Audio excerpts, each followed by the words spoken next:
Прийшли окупанти до нас в Україну, форма новенька, воєнні машини, та трохи поплавився їх інвентар. Байрактар, Байрактар. Російські танкісти сховались в кущі, щоб лаптем посьорбати довбані щі, та трохи у чах перегрівся навар. Байрактар, Байрактар. Приперли зі сходу до нас барани для восстановлення великої страни. Найкращий пастух баранячий хотар. Байрактар, Байрактар. Їх доводи всяке озброєння різне, потужні ракети, машини залізні, у нас на всі доводи є коментар. Байрактар,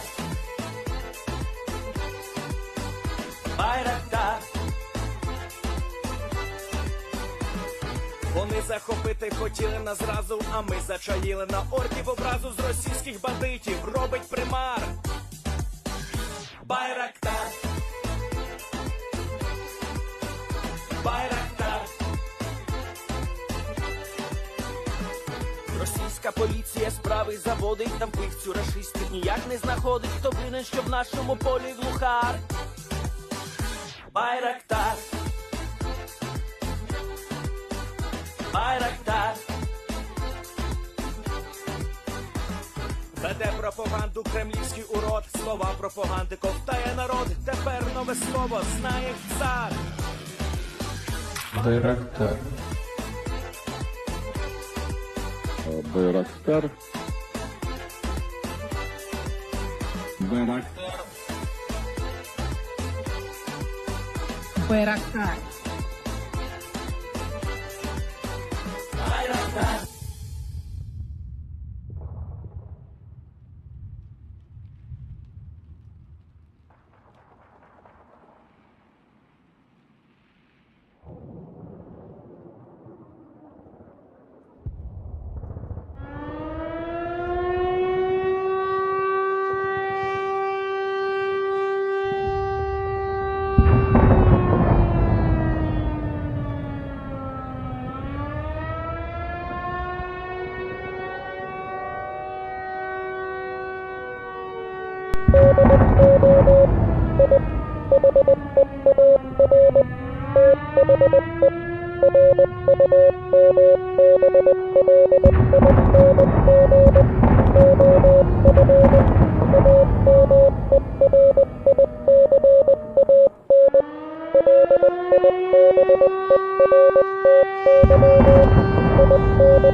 Yes. The Leaf Street Army sends its regards.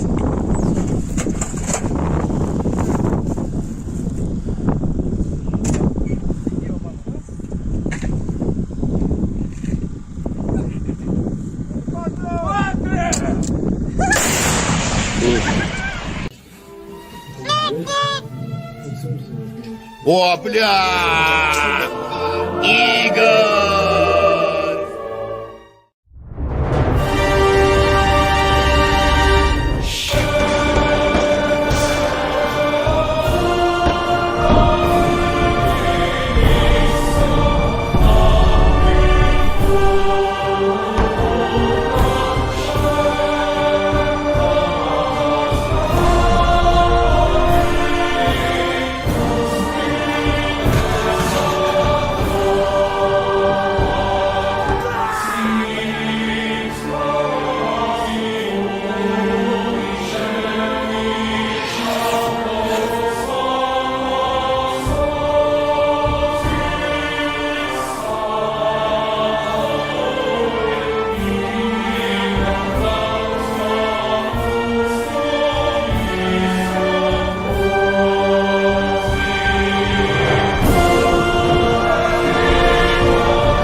where did my deep state Mac go? I clicked over, Matthew, to go to the news, and the deep state, the Google My Maps map is just gone. But hello, everyone. I'm the Enforcer, and welcome back to day 384 of the news of the war in Ukraine. Of course, I'm accompanied by Enforcer Matt.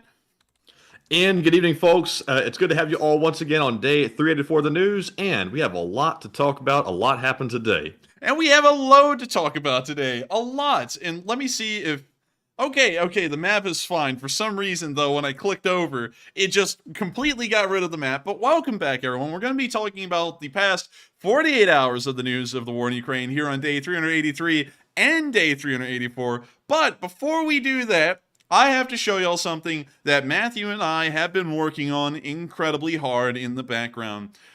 Of course, as y'all may know, a Russian bot came onto one of my videos, and everyone saw it live on stream that we were called the Amerifati, apparently a derogatory term now used by the Russians against Americans. Now, I know that about half of our viewers are from the United States, around 55% of y'all, and the other 45% are from around the rest of the world, but I thought you would all probably enjoy and get a great laugh out of the limited edition merch run that we have going on until this Saturday. We have brought forth, in the link in the description below, actually, let me show you this. So you go down here to the description, of course this is on desktop, click show more, and you go to the merch store. You click on that, and lo and behold, it's the merch store, just like You've got to be kidding me. You made merch out of a Amerifati? Something a bot said? And look at that. It's up there at the top of the store. The mug, which looks sick, by the way. The sticker, which you can put on your car if you're a proud Amerifati. And a brand new hat. Now, Matthew, I want to ask you this since you're our merch guy. Is the property of the LSA hat permanent, or is it also limited? Well, that's actually going to be up to you. I was thinking it might be permanent. It's such a good design. Yeah, it's such a good design. This is probably going to be permanent, but this is now official. It will be in a permanent design. We're just going to keep it here. This one is absolutely fantastic. Great all the way around. We love this one. It's a property of the LSA trucker cap. If you want to support the LSA and you also want to show that you are a member of the LSA, make sure to get yourself a trucker cap. It also goes well with the Enforcer shirts down here, or the property of the LSA shirts, which you can also get here in about 13 different colors. It's absolutely amazing. And of course, we didn't end the merch here. We even have a little poster. I looked at that poster. That's a funny one. If y'all want a poster, make sure to get one. It's getting me a good laugh. And also, if you want an Amerifati hat, we also have an Amerifati hat, an Amerifati hoodie, and an Amerifati shirt. Just make sure to click on the link in the description below. Fill up your shopping cart with all of these if you want, or just one of them. It, of course, helps this channel to keep on running. All the proceeds of the merch store go to supporting us behind the scenes. And also, it gets y'all something cool in the end as well. And Matthew and me have actually already ordered the property of the LSA baseball caps, or the trucker caps, because we love that one. And also the Amerifati, I haven't gotten one yet, but I'm probably going to plan on getting a trucker cap of that as well, because it looks great. I mean, like the Amerifati trucker cap. Listen, man, we are the first YouTube stream to monetize something that a bot came in and said. This is the first time I've ever seen this on YouTube. Man. Dude, that bot, when he sat there in the comment section, he went, I got them good. And then we opened up a merch store based entirely off of that roast. But anyways, you can I said, that's innovation right there. Good job, bot. I'm going to monetize that. It's the American spirit, Matthew, to capitalize on insults. But anyways, you can get the Amerifati cap in black. You can get it in navy, or navy and white. And you can also get it in full-on navy. Honestly, in my opinion, the navy-colored cap is my favorite of them all. I think that looks the best for the Amerifati. But of course, we're going to get out of the merciless plug, because we can only mercilessly plug for so long. It's time for us to get into today's news, because there has been loads of news to cover. An unbelievable amount to cover, as a matter of fact. And we're going to be starting off with the biggest news, the biggest bird that's happened today over the past 24 hours. Many of y'all may have already seen this on our Twitter page, because we've been giving constant updates on this news throughout the day. But a Reaper drone, a surveillance drone that the U.S. uses that can also be used for precision strikes with Hellfires and other kinds of ordinances, was downed over the Black Sea today under some very suspicious, if not hostile, circumstances. To explain what we know about the story and what we've been hearing, A Reaper drone, as usual, was set off from a airbase inside of NATO territory to fly out into the Black Sea and then orbit in the area, trying to gather surveillance information and data as much as possible, and then return back. During the middle of this surveillance flight, Russian Su-27s intercepted the Reaper, which is very interesting to hear, actually, because if you know anything about a Reaper, let me put in the MQ-1 Reaper, and let me show you all the top speed of this thing, because this was really interesting to me. So let me go down here, and I'll show you all the top speed of this thing. So let me go down, and the top speed of this thing is 300 miles per hour. So it got intercepted by a few Su-27s, and these Su-27s apparently trailed the Reaper and then started to do what is actually fairly normal. A lot of people took this as an aggressive move, but both the US Air Force and the Russian Air Force do this whenever an aircraft starts getting close to their airspace, is that they take their fighter aircraft and they fly alongside the one that they're trying to get away from an airspace, and then they take a hard turn and pretty much pass right in front of the aircraft. That's something that's actually fairly normal. If you go back through the years and you try and find videos of Russian jets intercepting American bombers or American jets intercepting Russian bombers, that's incredibly normal. It is an aggressive move, that's the nature of the move, but it's to try and force the aircraft into feeling that they need to divert their course, otherwise they'll start colliding with the jets in front of them. Apparently, from what we understand, the Su-27 that pulled off this move may have collided with the Reaper drone. We do not know what happened to that Su-27, considering that it probably collided with the upper side of the fuselage. It begs the question whether the Reaper ended up shearing off, and let me go get a picture of the Su-27 here. It sheared off one of the rudders, because there's really no way to collide with it unless if you hit the wing, and then of course you're damaging the airfoil, which could pose one of its own problems, or hitting the rudder, which would probably destabilize the airflow over the jet and then cause it to spiral. So we do not know what happened to the Su-27 that did collide with the Reaper. One thing we do know is that the Reaper went out of control after it was apparently hit in the collision by the Su-27 and is now floating or sinking somewhere in the Black Sea at this very moment. The news that came out initially also stated that the Su-27s flew in front of the Reaper and started dumping fuel onto it. That's something that was fairly interesting here. That hasn't been mentioned much as of the last bits of news that have been coming out before the stream, but way early on, that was mentioned. So it may also be that the drone was taken down because jet fuel was poured on it, although it was atomized at that altitude, most likely, and also at that speed, but we're not really sure about the exact story, and I think everyone's still trying to piece together what exactly happened, and also the Department of Defense is being somewhat vague as to the status of the drone right now. They're saying that the drone, there has been some kind of, if I'm quoting our Twitter correctly, Matthew, some kind of mitigating steps to ensure that the drone is secure? Yes, they said that they protected our assets. It's unclear what that means. But if I had to take a stab at it, I'd probably say they've remotely detonated the drone. And also, the official reason that the Pentagon's saying the drone was taken down is because the Su-27 clipped the propeller. Clipped the propeller? Wait, how the hell? Wait, hang on. Let's think about that for a second. The propeller is, and I'm not saying they're wrong or anything, but I'm trying to ask what the hell happened. This sounds like some kind of bizarro world stuff. The propeller is on the back of the Reaper.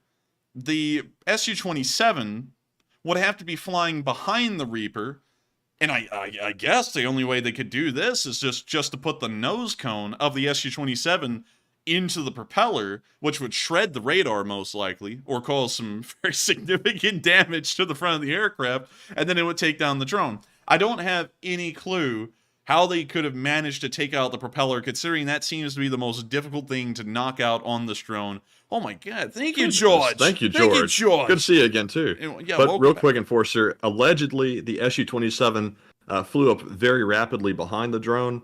It slightly climbed a little bit, and the rear, I don't know what you call the rear, like, what is it? What's that vertical wing on an aircraft? What's the rudder? The technical name?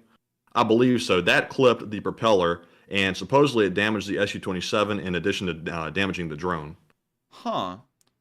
So you're saying that the rudder of the Su-27 hit the propeller? Yes. That's the official story thus far. Good God, man. Oh, Yeah, do you know what that means? That means the Su-27 bodied the Reaper. Like, it like, didn't, like, graze it or anything. This thing just came up and smacked it straight from the bottom. Like, it's a miracle that somehow the pilot even survived that in the Su-27. What the hell? Like, okay, now we know that the Russian Air Force, and really the Russian military as a whole, is woefully incompetent, to the point it's unbelievable. This is a new level of incompetence, because if that is the exact story they're going with, and that's the story that actually happened, that means the Su-20... I wish I had a camera right now on me, Matthew, and we had that model Su-27 sitting over there on that table and a little Reaper drone model, because visualize this thing, and rudder there, you know, and both of them have to be flying in a straight line for this to happen. For it to come up and be able to, with the rudder, take out the propeller, that means that the entire Su-27 ended up hitting that Reaper, and probably heavily damaged the Su-27 and probably destroyed almost everything else on the Reaper, including the propeller. So, thank you for sharing that with us. I didn't know that that exacting detail had come out yet. And also, I think that the reason why the U.S. isn't treating this seriously right now, like as serious as it is because that Su-27 probably hardly could even return back to its airfield with the kind of damage it took colliding with a Reaper. But still, that is insane. The whole entire thing is crazy. And Visual, who has a giant check mark on his name, by the way, said Russia recovered the MQ-9 from the sea. I don't think we've heard anything about that, and I don't think we have any picture or video evidence to show that, but if we do find some, we will report on it first thing when we get it on this channel. But still... If they did that, that would suggest that the people that are saying that they didn't remotely detonate the drone, instead they just wiped the memory, are probably accurate, if that's the case. Probably so. Of course, the U.S. is not going to let one of these drones intact fall into the Russian hands. There are, of course, mitigating factors and technology built into the drone to ensure that classified, or I guess you could say vital intelligence or state secrets, do not fall into Russian hands. That doesn't always work, because one time we saw the Iranians actually hack one of our drones and fly it to one of their airfields, so it doesn't always happen, but in this case, considering what happened with the Su-27, I'm sure the Russians were definitely woefully unprepared to actually have this thing sitting in the middle of the Black Sea, and we'll be seeing if that's true. Also, Visual said Russia Today has reported it. Now, that puts in a lot of not credibility into it, because they also say that there have already been Abrams destroyed in the middle of Ukraine, and the Abrams aren't even there yet. So we'll be seeing if that news does come out. If they don't have any pictures or video evidence to show they have the wreckage of the Reaper, I wouldn't believe it. But anyways, with that, that's the news we have today. Of course, we have a link on the map showing that as well. And let me get to that map and put it back in its right spot right here. And so it'll take you directly to the link that has some news attached below it. And with that, we're now going to be moving on into Spain. Spain has been a country that has been mentioned a little bit over the course of this war, but something we haven't heard much about. And amazingly, a few months ago, the Spanish offered to provide something like 55 Leopard 2 main battle tanks to the Ukrainians for their war effort. We didn't really hear a lot about that afterwards, and we never heard whether the Spanish had approved that donation of tanks to Ukraine, or if that had just fallen off the face of the earth.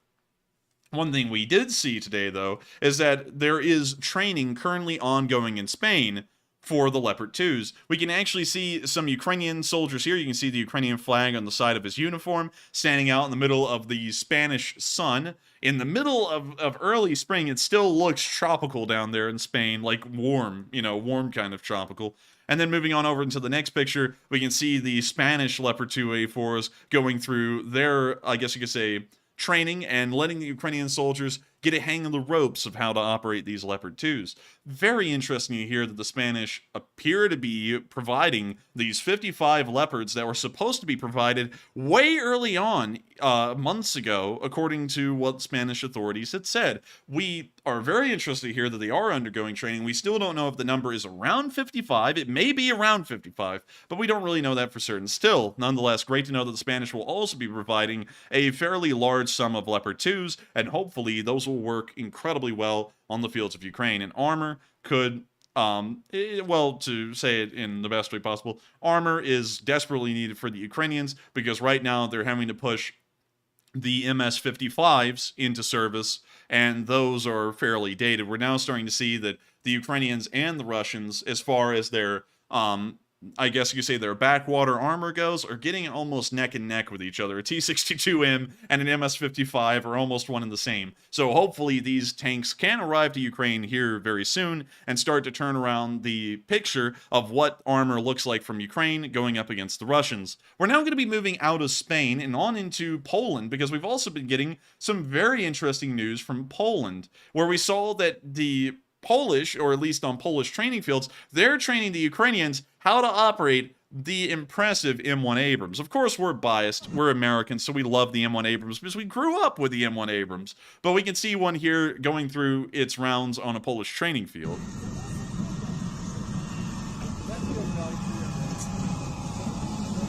We see it driving past, and they have camoed that thing up with foliage, with nets. I mean, they really did a good job camouflaging that thing. And it's fast. Look at that thing go.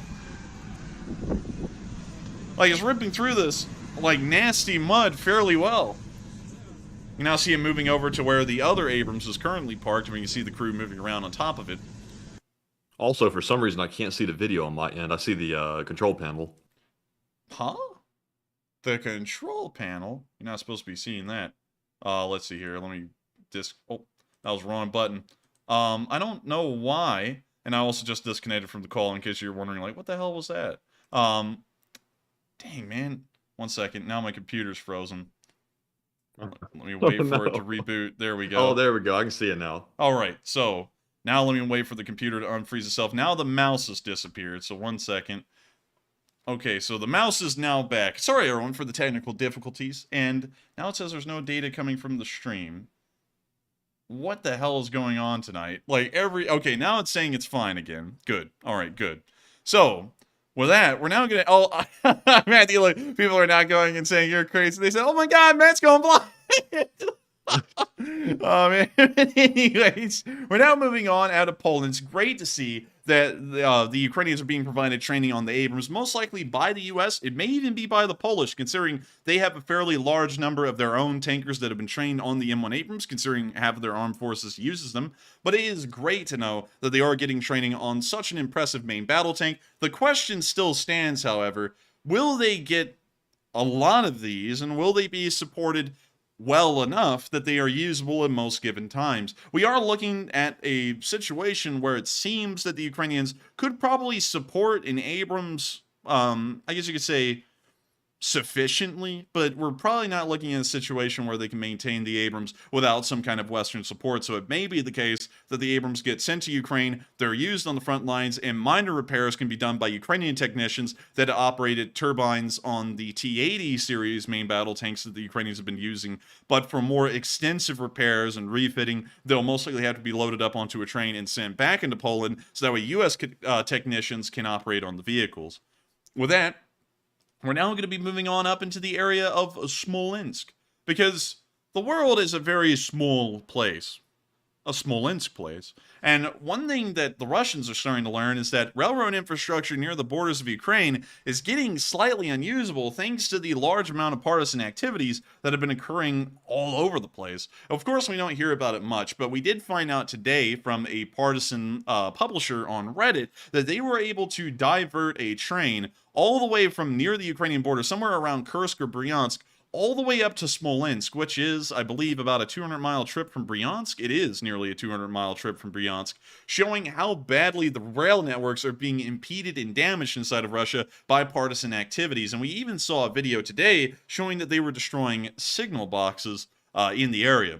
Of course, destroying railroad tracks is a very important step in trying to stop rail traffic, but one of the best and most efficient ways, while also causing the most damage to get at railroad infrastructure, is destroying signal boxes and other forms of signaling technology. This stuff is used to pretty much serve as the red lights of a road and tells a train when it can move into the next signal block or when it can't. And when these things are out, every signal on the line goes red until either an operator calls that train in that signal block and tells them that they can proceed, which greatly slows things down, or that train has to sit and waiting until the signal box is repaired, they get a green signal, and then they can move on into the next signal block. So here's a video of them destroying one of them. You can see that they put loads of motor oil inside of a signal box. They're now setting it on fire.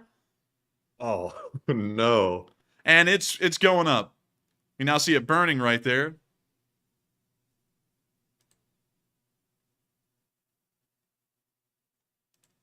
And very nice to see. And it looks like the signal box will be kept warm through the winter. Very happy to know. And with that, we're now going to be moving on from that little clip. Very nice one. And we're now going to be moving on into Ukraine itself. But before we do, let me make sure we have no international news left. Actually, we have one more bit of news inside of Russia. I'm glad I looked around because this one has to be covered before we get into Ukraine. Russians, of course, are the second best military in the world. Many people still believe that the Russians are holding back, Matthew. Oh, call them out. Call them out. Call them out. They say that the Russians have not dedicated their best equipment, and this is all part of Putin's grand master plan to just wear down the Ukrainians in the West, and they're going to roll in the stormtroopers and save the day. We saw today that the Russians are doing so good behind the lines, despite what Western propagandists tell us, that they've been transporting their troops to Ukraine in cattle cars. And we actually got a video of that. So let's check it out. So here's a cattle car, and as they move this train on by, Ivan's just standing there. He's thinking, boy, the ventilation in this train car is bad, boy. Oh my God. That guy sitting there thinking, this is not going to go good for me. And look, there's more. Like, it's not just one guy. The whole train car is filled with these guys. You can see the second one right there. And then there's another train car further up the way. And that shows you how bad the Russians really are doing. Also, let me check OBS because it says our stream has run into some massive... of course, YouTube's lying. Thank you, YouTube. But this is insane. Insane. They are now transporting them like it's the 1880s or something. Like they don't have enough passenger cars around. That shows you how bad they really are doing. That the Russian government can't even afford to transport their troops on a passenger train. They have to load them into freight cars and send them to the front line in those.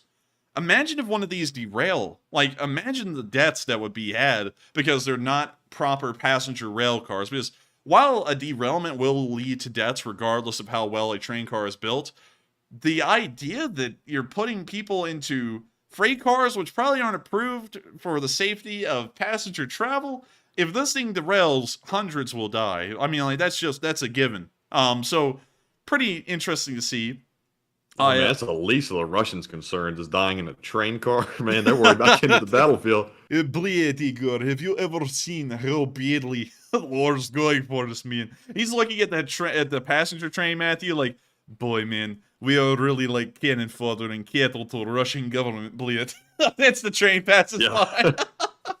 Oh, man, they are taking cattle. We're treated like cattle to a whole new level. Next thing you know, they're going to be feeding Russians on the front line like hay or something like that, too. But anyways, we're now going to be moving on from this clip because it's very explanatory now how badly the Russians really are doing. And I can't even, like, stomach it anymore because whenever I hear it and people go, oh, the Russians aren't using their best stuff. Way back in the day, I used to be like, like, maybe they think that the Russians are way better off than they really are, because maybe they have believed the propaganda that pretty much everyone's been feeding everyone around the world that the Russians are an invincible military. But a year and a month later, we're looking at Russians being transported to the front lines in railroad cars and, well, in literal freight cars that they use to transport cattle.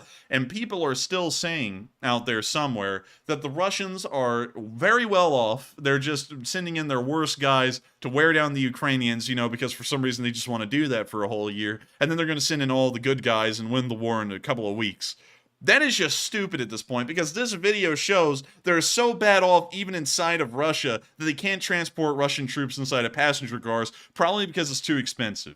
So with that, we're now going to be moving on from that clip and finally on into the Ukrainian news, and specifically what's been going on the border. Of course, there's small skirmishes that go on across the Ukrainian-Russian border, usually not involving infantry firefights with one Russian unit facing down another, but usually in the form of intelligence and reconnaissance gathering. The Ukrainians are always trying to ensure that Russian forces get as very little reconnaissance and information on Ukraine as possible. And we saw today that this mission has been carried out by the 74th Reconnaissance Battalion that was able to take out a Russian camera mount, or better called a surveillance camera, with a kamikaze drone. So here's the clip.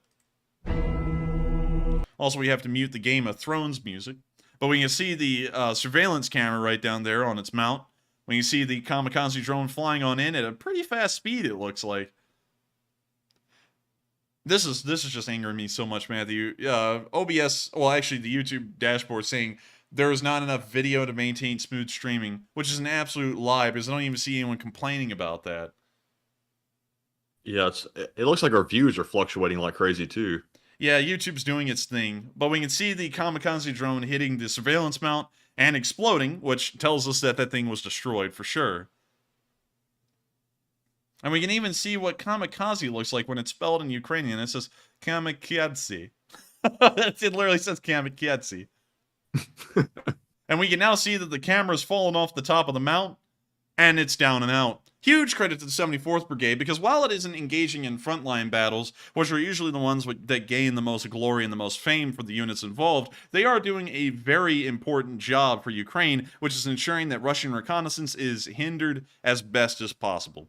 Well, that we're now going to be moving on from this little bit of news from the 74th Reconnaissance Battalion and on into our location unknowns, and we have a fairly decent amount of them today, but only one of them from yesterday, where we saw a Ukrainian tank rolling by a Ukrainian trench line. We don't know where this is, but here's the clip. There it goes, it's speeding on along. Oh, wait a minute, did you hear that, Matthew? Did you hear that? Sounds like it hit the rev limiter. Oh man, they drifting, they hitting the rev limiter. These guys are living out there like it's Tokyo in the late 90s. Man, Play Tokyo Drift music and Samir, you're breaking the tank, Samir. medium left, medium left.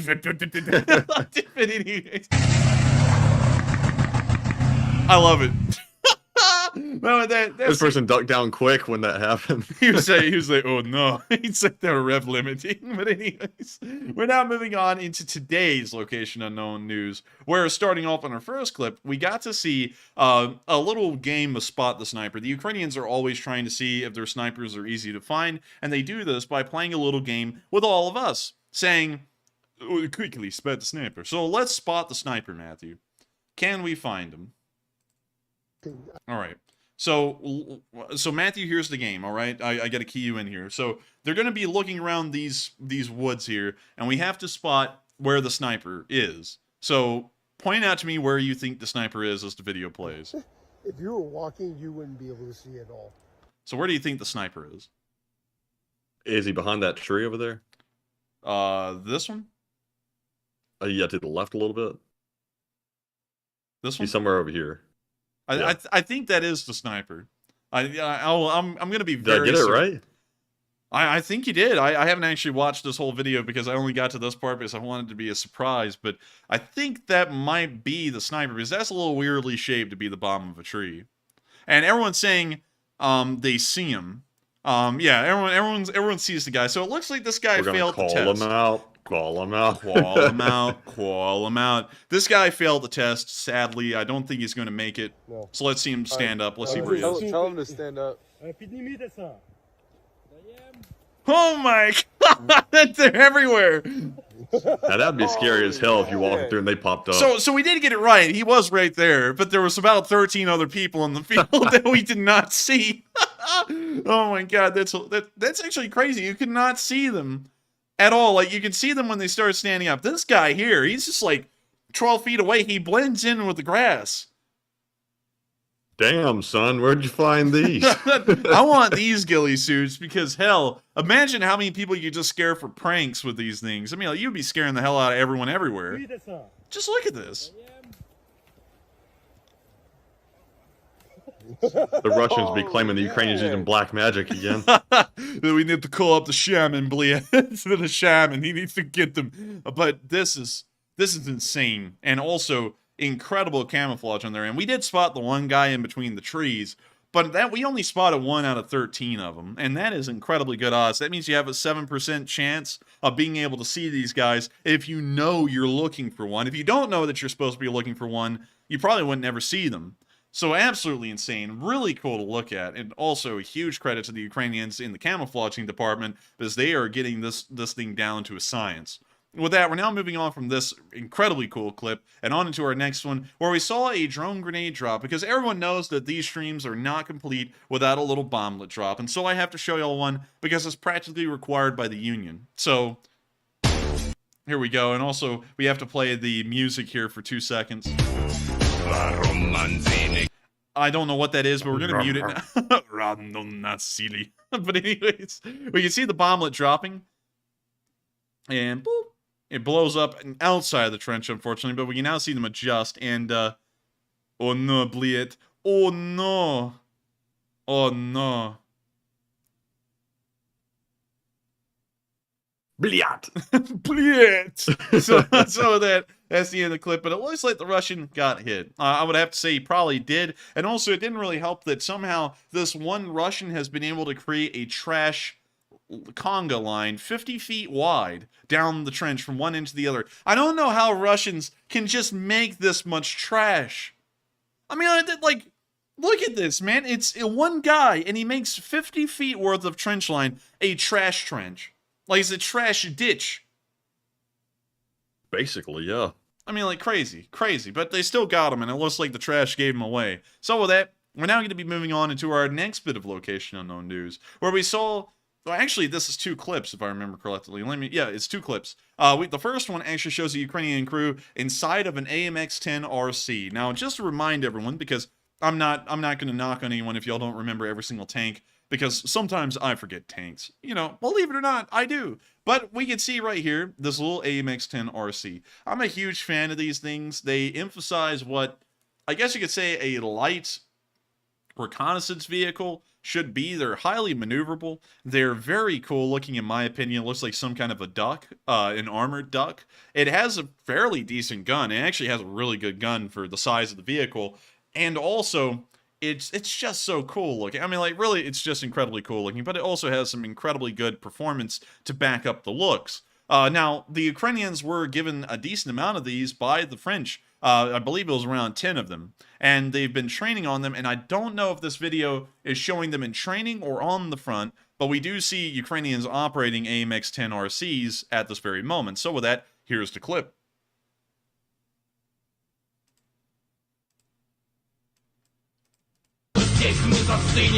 Oh, well, we're going to have to mute it, but we can see the Ukrainian here looking down. We now see them looking outwards.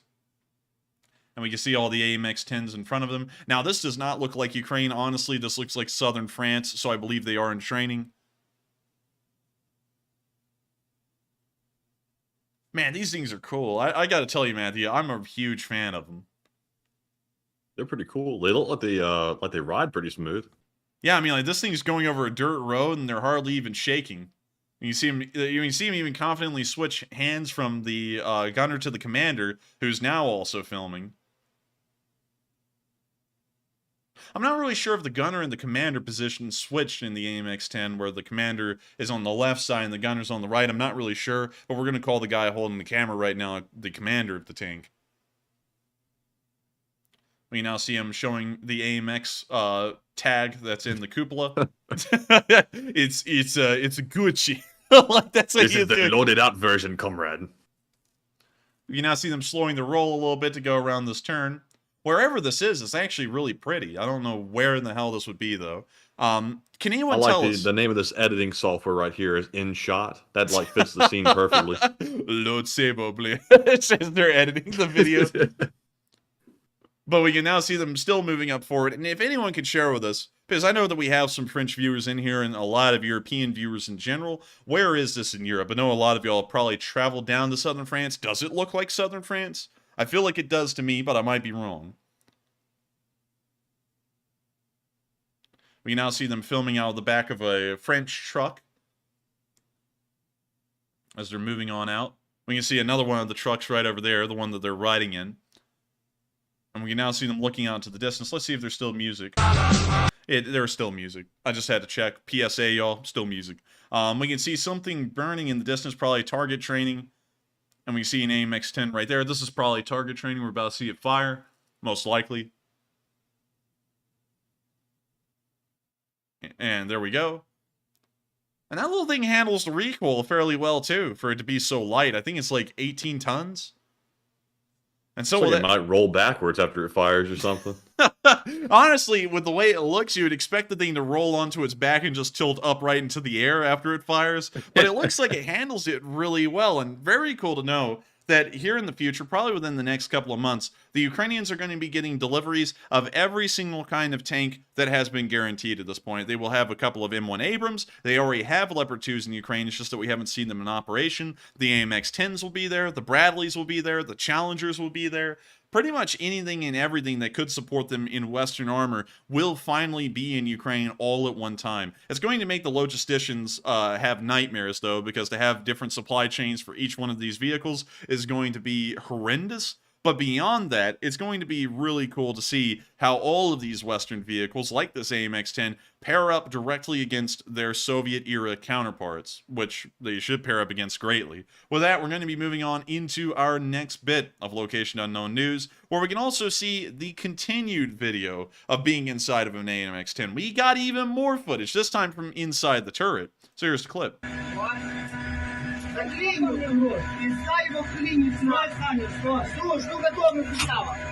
We see them lining up the shot.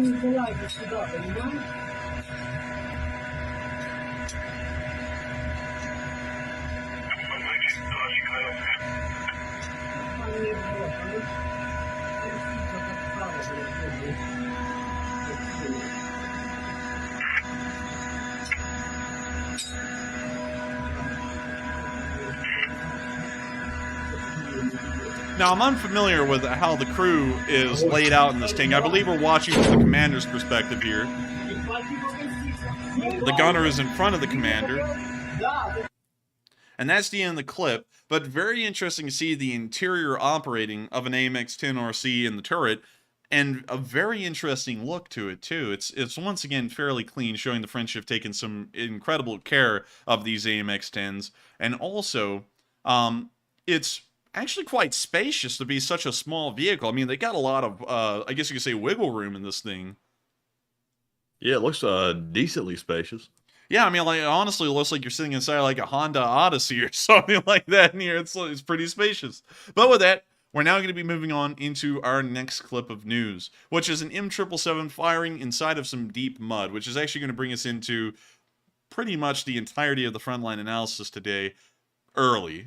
So I'm going to show you all this clip, fairly interesting one. And so, without further ado, here it is. We can also see that the rain in the mud has gotten so bad right now that this Ukrainian artillerist has gone to wearing a blue raincoat. One of those kind of like plastic clear blue raincoats. Like poncho? Yeah, a poncho to try and keep out the rain. But here we go. He's going to fire it. And you can see all the mud coming up like it's an ocean. Oh. And that's the end of the clip. But our little boy out here, he's dressed up like Georgie. But it looks like he's not going to be floating. It looks like he's floating some Russians. But still, you can see that the mud is horrendous. It's terrible out here. It's terrible. The worst kind of mud you can imagine. The worst. People have been saying. And it's awful. It's like this all over the front lines right now because the weather has started to warm up in Ukraine. And the warming temperatures have led to a very fast melt of the snow. And so the Rasputitsa conditions we're seeing right now, from what we can tell, are worse than last year's Rasputitsa at the same time, and even worse than the Rasputitsa we saw in the fall. So this may greatly hinder the Russian offensives in Bakhmut, and it also may lead to a closure of Ukrainian offensives at least until the Rasputitsa ends in about a month. This is terrible. I mean, like when the ground is that muddy that the recoil of the M777 can fling up a literal wave of mud from the ground, that's not a good sign. Armor would be very hard pressed to travel over stuff like this, and it's going to be very difficult for infantry to even move over this stuff, considering they'll probably get bogged down to maybe the ankle or maybe even the knee trying to wade through this stuff in some areas. And Angry Penguin said they're going to need a boat. They're going to need a bigger boat, I'll tell you that, because this stuff is bad. I mean, maybe they can go and refloat the Moskva out there in the Black Sea and use it to start crossing the seas of mud in the middle of Ukraine, but this is getting pretty tough. So with that, it's now time for us to move on into our last bit of location unknown news before we get on into the Frontline news itself. And that news is the casualty report, of course. It's always the last thing we cover in the location unknowns, and today's number has been fairly high. 740 Russian soldiers have ended up biting the dust, or more like finding out that their contract had a very limited time frame on it over the past 24 hours. We also saw that with them went 15 armored personnel carriers, 13 supply trucks, 10 tanks, 16 artillery pieces, 11 drones, 2 MLRSs, 1 anti-aircraft system, and you're not going to believe it, Matthew, 5 Bobcat skid steers. 5 Bobcats. But you know what's even better? Look at the day before this. Let's see. I've got to go find that real quick, because I usually on this day don't include the casualty report from the other day before it. So let's go and grab. Wait a minute, it's not on Keep Independence website. I think it's their Twitter. Let's go grab the casualty report from March 13th. So, thank you, Andre. The swole squirrel. Nice, thank you. Absolutely swole squirrel. Squirrel. That's absolutely. Are you talking about the profile picture that Andre has? Yeah, that thing is swole, man. Yeah. Call that squirrel like nuts, because he's got to be eating like that nut whey or something like that to be that swole. But let's see. So here is March 13th cast. 9 Bobcat skid steers. 9 Bobcats. 9! Oh my god! That's the highest number we've ever seen in that category. Did Dang. anybody mention the Bobcats in the comments over there? Let's see. Let's see. Are these the comments to this specific tweet Yes. here? Okay. It is. Let's see. 16 artillery, good. Would be interesting to figure all of Ukraine, great. A lot of people applauding it.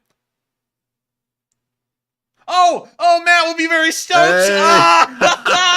Yeah! I knew somebody was going to say it. Oh, yeah. Our Bobcat joke is like gone legendary at this point. Oh, man, but 9 of Melissa them. Smith's in the chat too, I think. Melissa, thank you so much for calling Matthew out there. That's hilarious. Let's see if there's another one. I'm actually, that was so cool though. Daily fakes. Let's see. That was it. Are you sure? Oh wait, I think there's more. Let's see. It's mind blowing how many Russian shovels were destroyed at this rate. Let's see here. Let's see. Man, a lot of Russian bots in the comments section too. Oh yeah. That's why the Leaf Spring Army needs to get on Twitter, because with the Leaf Spring Army's force being really strong, we can fight the Russian bots. But let's see here. I love this guy. Fake stats. Just remember who's trapped in Bakhmut. This guy's living in a delusion here. And we got Mr. Delusional here. Russo Skinny. Russo Skinny. But let's see. The Russians are just jealous that Americans are fat because they can't afford to get food. That's the real reason. But it looks like that's the only call out of the Bobcats. But Melissa, that was the coolest thing. I didn't actually expect that. And that is hilarious. I even threw in a Bobcat gif. Like, the whole 9 yards. So, once again, fairly high losses in the past 48 hours. About 1,500 troops lost over 48 hours. And that is incredibly high. And hopefully the Ukrainians can keep those numbers up, because Bakhmut is getting a little difficult right now. And I'll show you all here in a minute. But before we get into that Frontline news, now having covered all of our location unknown news, we have to cover the polls. The polls have been exquisite tonight. Matthew's been putting in a lot of effort into them. And also, there has been a lot of news to put polls out on over the past 48 hours. So with that, guide us through the polls, Matthew, and let's see what we got. All right, so for our first question segment, we have 3 polls to address. And the very first one says, do you think that Russia purposefully downed the drone to recover equipment for intelligence? We saw on some reports that the drone was carrying some classified information on it, and apparently that was confirmed when John Kirby came out and said that they tried to take that away from the Russians so they couldn't grab it for their own purposes. But it looks like 48% said yes, Russia wanted classified info. 7% said unsure, 18% said that's only a secondary reason, and 27% said no, they were just harassing it. And I'm going to go with the 18% that said it's a secondary reason. I don't think they were intending to down it to try to collect the drone, but obviously after it gets sent down into the Black Sea, they're going to try to retrieve it naturally. But I think their main purpose was they were trying to harass it, dump fuel on it to basically piss off NATO and get even with them, and they ended up clipping it. Either because of incompetence or they figured they were going to try to do something really cute, which they ended up doing. But Enforcer, what say you? I would say that that it was carrying sensitive information. Of course, most drones will most likely will possess some kind of information on them that's sensitive, whether it be the technology itself or what's stored inside of it. One thing though that I find hilarious, and one thing that we can get out today, is that a Reaper drone probably does not cost as much as an Su-27. The MQ-1 Reaper cost. What? 40 million? But that's the whole system, I think. Just the drone itself is 30 million. Let's see. How much does the Reaper drone cost? Each Reaper costs around 30 million. Okay, so PBS says about 32 million. So how much does an Su-27 cost? Su-27 cost 30 million. So a Reaper actually costs as much as an Su-27. Ha! Get bent. The Russians are so poor that one of their best fighters that they can actually use costs the same as one of our recreational drones. But anyways, so that's an expensive antique. That is an expensive relic of a bygone time, and these things just... An Su-27 really cannot compare to the upgraded and updated F-15s. When it was originally introduced in 1986, it could. And I know that it was introduced in 1985, but it was like in the later part of the year, so it's really 1986. In 1986, when this thing was introduced, it could compete with like an F-15A or an F-15 maybe C, but it certainly can't compare to an F-15E or any of the other upgraded variants of the F-15. It's lagging behind. There hasn't been a lot of updates to the Su-27 that are really making any kind of groundbreaking differences to it. But I've got to say, it is hilarious as hell to think that to take down our $30 million drone, they had to pretty much take out of service one of their $30 million relics at the same time to be able to take that thing down. Oh, man. And what's crazy is that you would think a Russian pilot would have some kind of spatial awareness to realize that he's about to ram his entire jet into the bottom of a drone, but apparently not. Apparently he just went head on, well, not head on, apparently just pulled right up into the thing and probably, man, he probably damaged that right wing and the right rudder terribly bad, or the left wing and the left rudder, one or the other. Probably so. I would assume so. The Pentagon tried to say today that it might have just been incompetence from the Russian pilots. They were like, I guess, amateurs. They called it amateur hour. I'm not sure if that's like de-escalation talk or is that like reality. It seems to me like when they get that close to a drone, to expect something not to happen is a little bit crazy. So I would say they probably did it intentionally, but that's just speculation on my part. Well, actually, to go down a little bit of a rabbit hole here, what they did isn't that out of the norm, as far as like how close they were flying. Also, one thing before we move on, Matthew, did you notice that this Su-27 is so old that the red stars on the wingtips are fading out? Are you sure? Or are they supposed to be silver? No, they're supposed to be red like the one on the rudder. They're not supposed to be like white like that. And there's... Wait a minute. I don't know if I'm seeing this right, but does that look like paint chipping off the middle of the wing? No, I doubt it because it's the same on the other side, too. Yeah, I was looking at that. I was like, can't be chipping off the same sides on the same places, can it? But anyways, let me go and try and find us a YouTube video here. So I'm going to drag this off screen real quick so that way I can make sure that nothing that we don't want to have shown is shown. Like for some reason we pull up Russian grazes an American bomber and then, something weird gets pulled up. So Russian aircraft intercept U.S. bomber. So let's see here.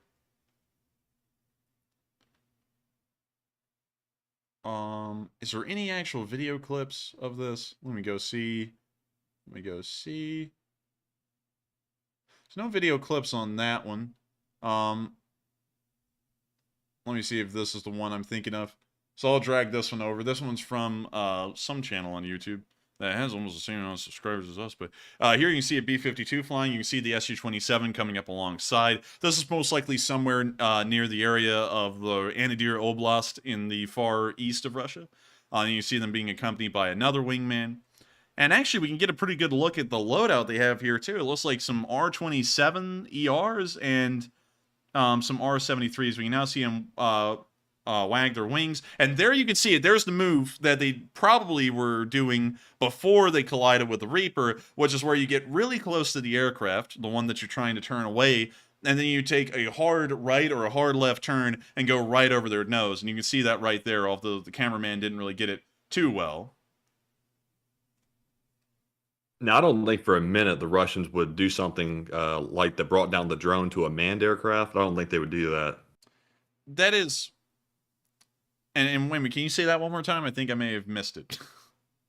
I was saying, I don't think for a minute that the Russians would get that close as they did with the drone to hit it with a manned aircraft. They just simply wouldn't do that. But they felt comfortable doing it with a drone, though, because they knew it was unmanned. I don't know. I mean, like, maybe he was trying to pull up alongside it, and he put in some, like, maybe... Okay, it would be really hard to explain this. I'm trying to figure out how to explain it. Maybe he was coming up alongside, because notice how the jets come up here. How they're coming up from under the bomber. You see that? Like how the start of the film, they're coming up from under. So that could have been what this pilot was trying to do with the Reaper, is pull up alongside it from under it. And he completely underestimated how close he had really gotten to it. And so when he pulled up, he just ended up running into the drone. And it rolled off the wing and probably heavily damaged the rudder, too. That may have been what happened. Maybe. I have a feeling they were probably trying to get as close as they could to the drone and ended up accidentally clipping the propeller, because I don't think you'd actually intend to hit the propeller knowing it's going to probably take your plane down, too. Probably. I can just imagine, Matthew, the Russian sitting there on the radio. Okay, I'm about to pull up, about to get close. And then the pilot just hears this. And then you just see the drone just fall off of it. And it's like the rudder has just gotten ripped off and everything. And the wing is all damaged. He's going, oh, bled, it's okay. And he's like trying to, we got to go back to the airfield immediately. I just ran into the drone. A little drone's going in a spiral. And it's like, oh crap, this is not good. The Russians. Somebody said, don't underestimate the Russian stupidity. That's true. I forget that we're dealing with the Russians here. They probably would do something as stupid as like try to clip the propeller with the vertical stabilizer. That'll do the trick. Oh yes, comrade. And they try to clip it and go down to the sea. Oh man, regardless of whatever they did, I'm going to assume that it didn't work out well for them, because you got to imagine a propeller that's pushing a little drone at 300 miles an hour coming into contact with a rudder at its full speed probably didn't do that rudder any favors in its longevity or its lifespan. Probably cut the thing literally off the plane. But that's just me. And also probably just by the weight of the drone at that point, flipping over the side of the Su-27 probably did a decent amount of damage to one of the wings as well. But still, there's a video showing what the Russians normally do, and I think, let me take this back off screen, I can find a video of an American jet doing something similar, because this is just, from what I understand, a fairly normal move. So let me go here, and let me see if I can find this. Okay, thank you. Thank you, YouTube, for telling me I can subscribe to them. I don't really need to. It's always interesting because you see the little videos of the people getting intercepted, but you never see what they do. So let me see if this one shows it.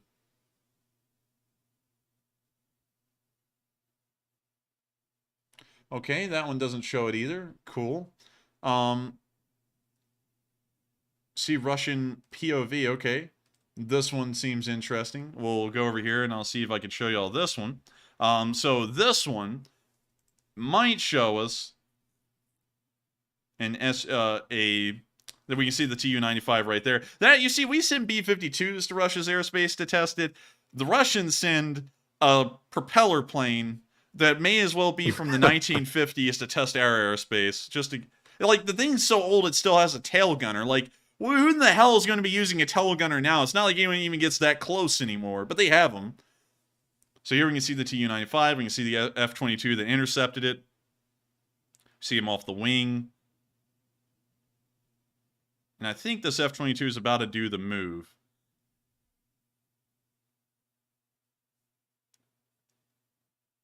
And we see a picture of it trailing. Dang! F-22 is actually pretty big. It's hefty. Yeah, that thing's chunky.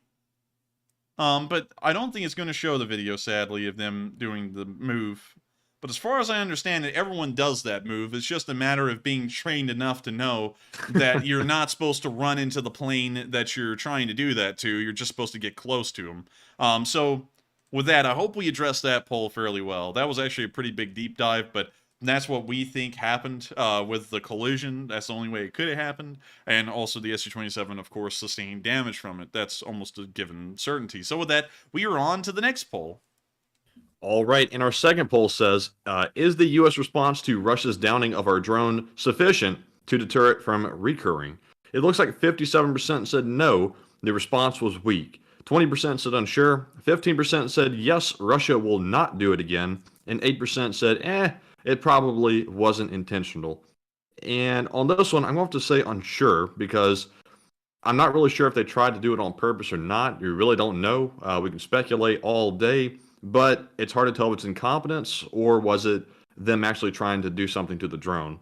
And I'm not sure if we've actually responded the way we're going to actually respond yet. So I'm still going to say unsure. But Enforcer, what say you? I'm going to say that what they did to the drone colliding with it was certainly not intentional, most likely accidental, because the damage that's been caused to the Su-27 is something that the Russian Air Force would most likely want to avoid because those aircraft are incredibly expensive. Parts are a little bit more difficult to come by, and it's something that you generally want to avoid is damaging your aircraft for really no good reason.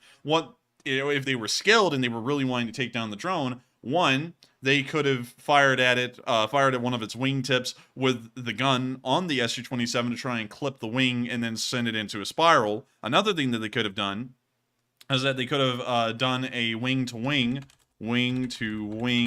Meteor V1. I'll see if I can find you all a picture of this here. So back in the Second World War, a common move for British fighter jets, and it looks like I can't find the picture of it. There's one picture I remember of them actually doing this in the war, but I can't find it right now, is that the British would use their jet aircraft to intercept these V-1 Doodlebug cruise missiles. And what they would do is that they would touch the wingtip of the Meteor to the wingtip of the V-1, flip it over a little bit, and this thing would drive itself right into the ground and explode in the middle of nowhere. Of course, the Reaper being manned, it's not going to just go flying into the ground if it gets tipped over a little bit, but, you know, who knows, maybe they could have flipped it hard enough or well enough that it would have gone into a spiral and then become uncontrollable and then crashed into the sea that way. So there are ways that you could have taken down this drone without colliding your fighter jet into it, at least from my understanding. But we didn't see that happen, so I'd have to say it's most likely an accident that the Russians pulled off, and they're probably about as pissed off with the incident as the U.S. is, because they now have a Su-27 that'll be out of action for probably weeks, if not months. So with that, I hope that does address that fairly well, and we are on to the next one.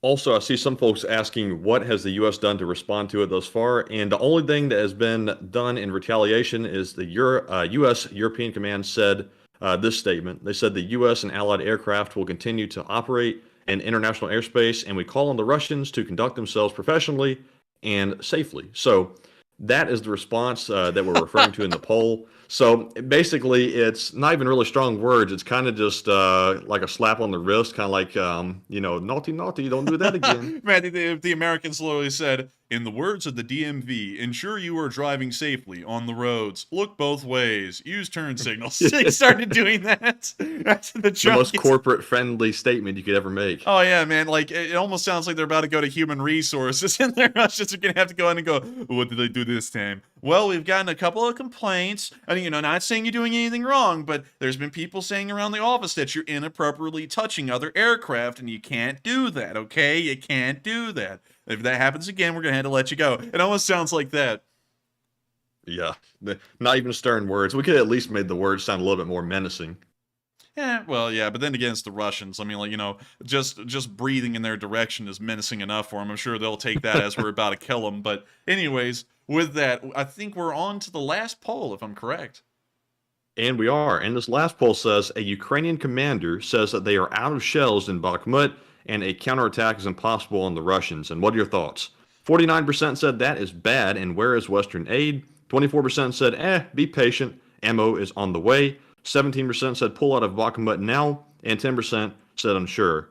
And I have to say that this particular one right here really got me today when I read it, because the Ukrainian commander said that they know 75% of Russian positions in Bakhmut, but they cannot hit them while they're vulnerable because they don't have shells. So that is definitely not good. And Ukraine is missing out on potentially wearing down the Russians even more, and Wagner as well. So I'd have to say that's bad, and I want to know where is the Western aid at this point. But Enforcer, what say you? I would say that's terrible, especially considering what the front line's now looking like in Bakhmut. Of course, we'll be going over that here in a second, but the situation is critical, to say the least, especially if the Ukrainians actually want to hold on to Bakhmut.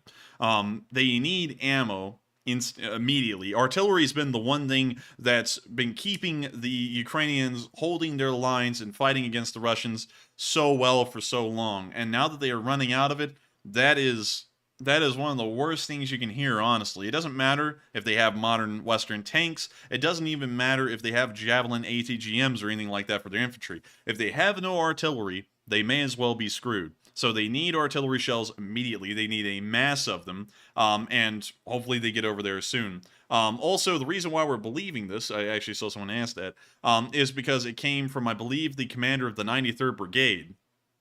Yes, it came directly from a statement from Alexander, I can't really say his last name, Letyoka, something like that, directly from the 93rd Mechanized Brigade commander. And if he's saying it, and knowing that the Fighting 93rd is a unit that never really complains about nothing, even in very difficult situations, that goes to show it must be true that they are out of ammunition in the area. However, that also came out at the same time as a Ministry of Defense report stating that the Russians are also completely out of artillery ammunition in the area of Bakhmut, and they're not able to use artillery on the Ukrainians either. So right now, the Ukrainians and the Russians ran out of ammo, and from what we can tell, nearly the precise time as the other one. And so both of them right now are most likely going to start devolving into very high casualty infantry gunfights because there's going to be no artillery support for one side or the other. And if there is, it's going to be incredibly rare and probably even game changing for however one is able to leverage it on the other and how much artillery, even in limited numbers, they can get into action here soon. So with that, I hope that I see folks in the chat saying that they think it's misinformation. I have to say I understand where you're coming from because I'm kind of curious why the commander would broadcast that out loud. That sounds like something you might want to keep secret. And when I read it as well, I was a little bit skeptical, but I did verify it. So I guess maybe the commander made that statement out loud so that way he can put pressure on people to get more ammunition to him faster, I would assume. What he may be doing is exactly that. And also, it doesn't really put them into a lot of danger. It's not like the Russians can go, oh, we can use our artillery freely against the Ukrainians now without counter battery because they also ran out of ammunition about a day or two ago. And from what we are being told, the Russians didn't just run out of ammunition in the Bakhmut area, which is what we're understanding right now in this situation. They're out of ammunition across the entirety of the front lines from what we've been told. It's a very limited number that they're able to use anywhere, according to the Ministry of Defense in the United Kingdom. So it seems to be that both sides have run out of ammunition. This actually sounds a little crazy. And of course, I have to give a quick little anecdote here. It's not as crazy as one would think because the British ran out of ammunition in 1914, ran out of artillery 1914. So let me see if I can find this here. Dagnabbit. I can't find it. Because at the beginning of the war, they fired off so much artillery in 1914, which was only just a few months, that they ran out. And so it's not unheard of to hear of ammunition shortages like this. It's just that it's very lucky for the Ukrainians that the Russians ran out of artillery at the same time they ran out of artillery. So now they're both on the same playing field. It's just that they don't have as many toys to work with on either side. So the Ukrainians will most likely be pulling tanks up to the line to use in indirect fire support, since they've run out of ammunition for their artillery for the most part. They didn't say anything about tanks though. So with that, I hope that does address that poll fairly well. And now it's time to get on into the questions. All right, and first up from our super chat questions tonight, we have a $100 donation from a longtime channel viewer who's made a return, George, New York's premier contractor. And thank you very much, George, for the support, and it's good to see you once again. He says, last year, my 12-year-old son asked me to donate part of his birthday money, and guess what? This time, same thing. He said he will be donating to the cause until the war is over. And keep up the good work, guys, and Slava Ukraine. Hey! And that's very nice, George. And also, happy birthday to your son as well. And a happy birthday to your son. And I gotta say, congratulations on him. Let's see, last year, my 12-year-old son, does that mean he's 13 now? Or is he 12 now? We're not good with math. We're not good with math. We're really bad at adding and subtracting. And I think your kid ought to really get something from this channel. Make sure to pay attention in math or you'll end up like us. YouTubers that don't know how to add. But still, I thank you so much for the support, George. And also, I've got to thank you for helping this channel to keep on running, because it means a lot to us that folks enjoy this channel enough that they support us to actually keep this thing running. We, of course, have no way to support this channel unless it's directly through the viewers, and I've got to thank everyone for always having an eye out and making sure that that y'all support us, so that way we can keep things running back here. It means a lot to us, and I got to thank your son so much for supporting this channel and sending his birthday money, which he could have probably used to get himself a very nice game. We actually know some very interesting games that I would talk about, but I won't talk about those right now. But still, thank you so much once again for the support. Thank your son so much once again for support, and happy birthday to him again. And so with that, we are on to the next one. But thank you so much, George, New York's premier contractor, for being an old guard of this channel, being around ever since the dawn of time, and of course, helping this channel to keep on running. And so with that, we are on to the next one. And thank you so much once again. All right, and up next, we have a $50 super chat from none other than Sylvester the Cat, who says, hello, Matt and Enforcer. Have the Russian missile strikes throughout the war yielded them any meaningful or lasting strategic or operational advantages? Thanks, and Leaf Spring Tanker since week 1. Hey, and thank you for the support, Leaf Spring Tinker, since the first week of the war. And I got to thank you so much for helping this channel to keep on running. Now, of course, now that I've heard you're a Leaf Spring Tanker and thanked you for your support, I've completely forgotten the question. What happened? Reread the line. All right, and it says, he says, hello, Matt and Enforcer. Have the Russian missile strikes throughout the war yielded them any meaningful or lasting strategic or operational advantages? No, it really hasn't. From what we saw, the opening barrage of the war was the most impactful one ever. And it took out some of Ukraine's air defenses, but it took out the old ones because their information was outdated. So they didn't actually know where the modern air defenses were, and they ended up hitting some of the oldest stuff in their arsenal. So that seems to have been the most impactful one we've seen of the war. Of course, most barrages these days are targeted at civilian infrastructure, while important to take out in some regards, especially in trying to demoralize the public and also committing a war crime in a way. It doesn't really make any meaningful impact to the front line situation. As we saw during the Balaklia offensive, a missile attack had just happened about, I think, several days before that offensive began, knocking out power in a good part of Ukraine. I believe something like 40 to 50% of the power grid was down, and the offensive still went off without a hitch, and they were able to take almost 50 miles of ground eastwards without as much of any resistance at all. So from what we can tell, they don't really provide any meaningful impact to the war and how it's unfolding. The only thing they do is attempt to demoralize the citizenry by depriving them of basic necessities of modern life like electricity. So with that, I thank you for the support, and I hope that answers that question fairly well. And of course, thank you so much for being a Leaf Spring Army tanker. And so with that, we are on to the last question of this segment, and then we're going to be moving back into the news. All right, and the last one of this segment goes to Tony Fleming, who puts in a $50 donation as well. And thank you very much, Tony, for that. He says, yep, just for the hell of it. And a lot of the Polish armed forces are watching your stream. Hey! And that's pretty cool, I gotta say. And thank you for the support. That's pretty cool, and I gotta thank you so much for the support, and also letting us know that a lot of the Polish armed forces are watching our stream. We're always highly honored to know who's watching our stream, whether it be the entire Polish military, the Ukrainians, or anyone else in between. It means a lot. What the hell? What? Well, huh? I don't know. I don't know how to take that one. I don't know how to take that one, Matthew. Do you see it? That's okay. We have a very, very confused person here to put in the super chat. Very confused. We'll get to that one in the next question segment, but still, thank you so much once again for the support, and we love to know who's watching and where. Of course, we don't want anyone to dox themselves, but really cool to know that the Polish military is watching, because I gotta say this, I really like the Polish army uniforms. Let me go find them real quick. They are very World War II-esque, in my opinion, at least the dress uniforms. Let me see if I can find one.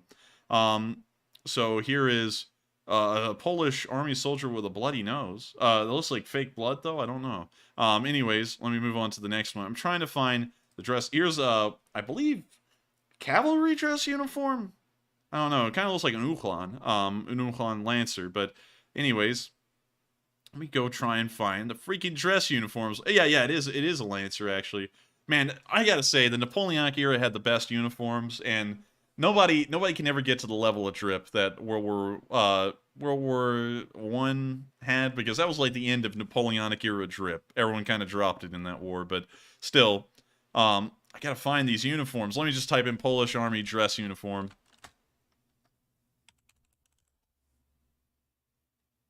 All right, so I think we're getting closer to it. Here, we'll just go with this picture. There we go. There's the dress uniform of the Polish Army. I like it. I think it looks really good. That's just me. What do you think, Matthew? What do you think? I like it. I think it looks nice, clean, and classy. It does. And also, the caps are really unique, because a lot of people go with the... let me see here. I believe this is actually... yeah, it is an American. I believe a U.S. Navy officer, and also an American Army... I don't want to say he's retired, because he looks old enough to be retired, but it may be an actual active general. I'm not really sure. Why does the fellow on the right look like he's about to like knife hand him or something? Dude, this guy looks like he's about to knock him out. He's like, boy, I had to sucker punch you. But I mean, like, fairly good looking uniforms. Of course, I like the pink and greens uniform from World War II. I think that's a really good dress uniform. I like to know that they brought it back. But the Polish uniform has a very interesting cap as compared to these broad caps. I don't really know what to call them, but they're everywhere. Everyone uses them. But the Polish have this interesting little cap right over here. I don't know what it's called, but it looks pretty neat. I think it's very cool, and calls back to Polish history, which used this cap a lot. Anyways, we're now going to be moving on from this little tidbit here, and thank you so much once again for the support, and back into the news, because it's time for us to get on into the northeastern area and pretty much right into Bakhmut. And so, also, everybody's saying he was a Marine, by the way, in the middle. Marine? What? Did I get that wrong? Oh, man. I'm telling you. I didn't Oh, no. Oh, no. Oh, no. Call him out. Let me go back. Call him out. Polish Army dress. Let me go back and let me go find it and let me go check. I really did get that wrong. Oh, man, I screwed up. How in the world did I miss the globe and anchor on his hat? Oh, the Army, the Army, the Army. And he's a Marine. Oh, man. Oh, no. The people are going to eat me alive. I don't know how I missed that. Because, hang on. In my defense, let me type in the U.S. Army pink and green.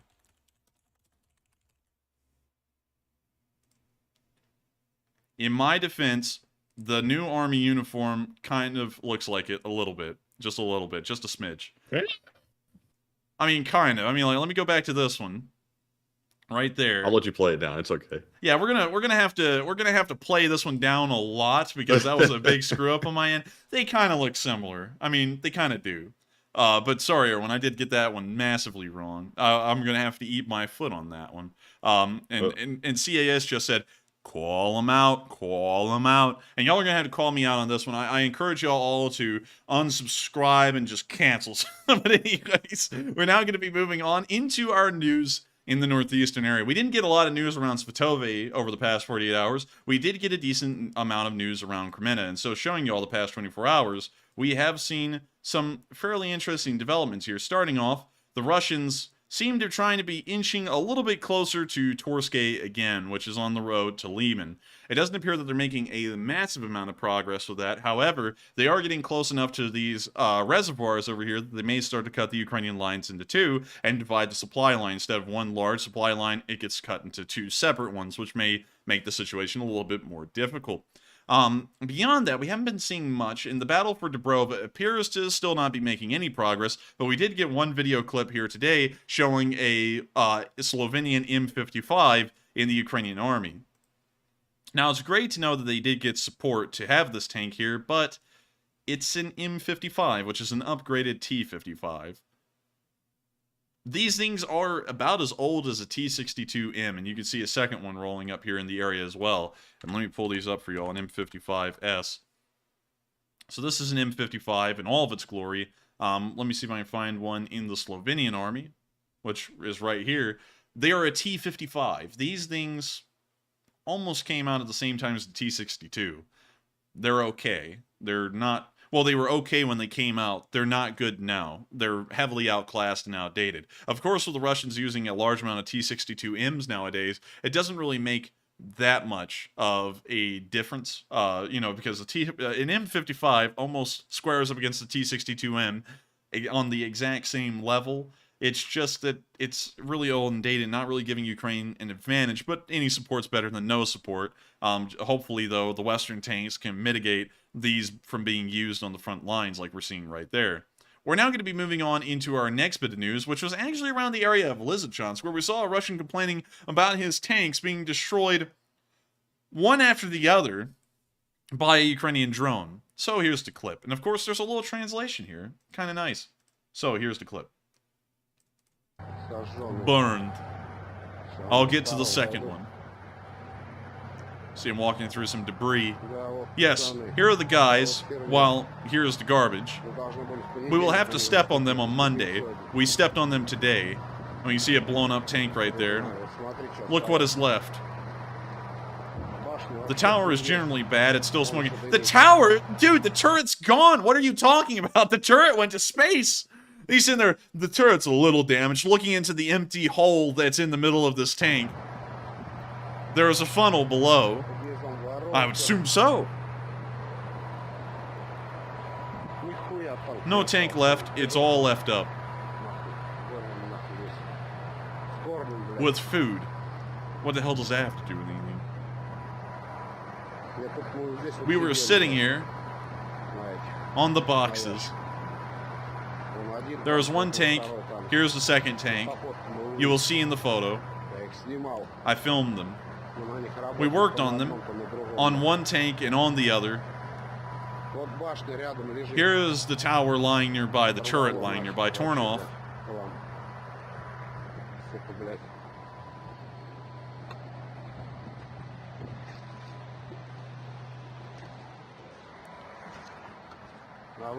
And you say,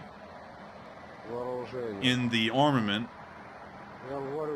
they say the copter flies with the RPG. We talked today. He said he had already set 3 tanks on fire. And today at night, these 2 of ours. Oh, dang. Alright. Alright, can't read that. I don't understand why we don't have such weapons. I'll F this S. It's all left up. So you can see right there that the Russians lost 2 tanks in one spot, and this guy is just walking through going, yeah, the Russians just get screwed up daily. It's like a part of our daily routine, the drones bleed. So with that, that's the end of that clip. Very nice to see. And we're now going to be moving on more towards the front, where we saw a Ukrainian tank that was more than operational as compared to the Russian ones in the area, rolling up and hitting Russian positions at close range while sporting a nice blue and yellow banner off the back of the tank. We can see it driving up here. It's a T-72B. Fairly old tank, but upgraded slightly. Still not the best thing in the world, but it's better than nothing.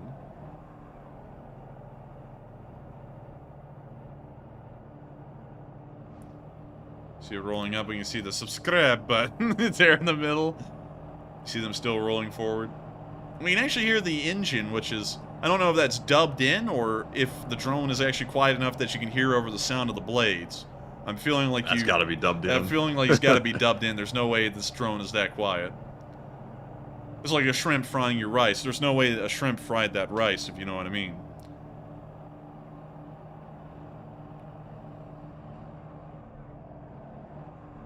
See him still rolling forward. We can see the tank looking around, and it appears that the commander is actually sitting out of the cupola. Actually, no, sorry, that's the machine gun. The commander is inside the tank. We can see him firing at the Russians. And apparently we actually can't hear over the sound of the drone, because we just heard the gunfire right there, and the explosion of it hitting the ground.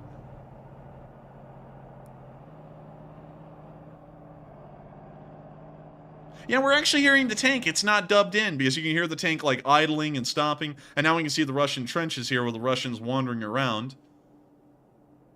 Of course, none of them probably having any kind of AT weapon nearby, so the tank has got free pickings to take them out at will.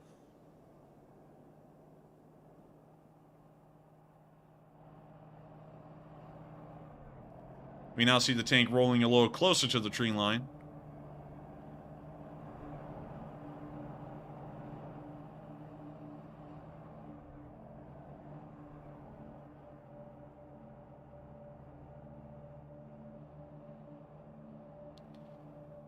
We see the drone following closely behind.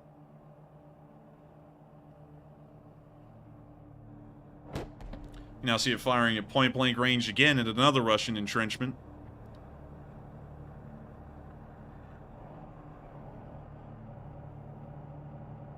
Taking a moment to look around, take in the sights and the scenery.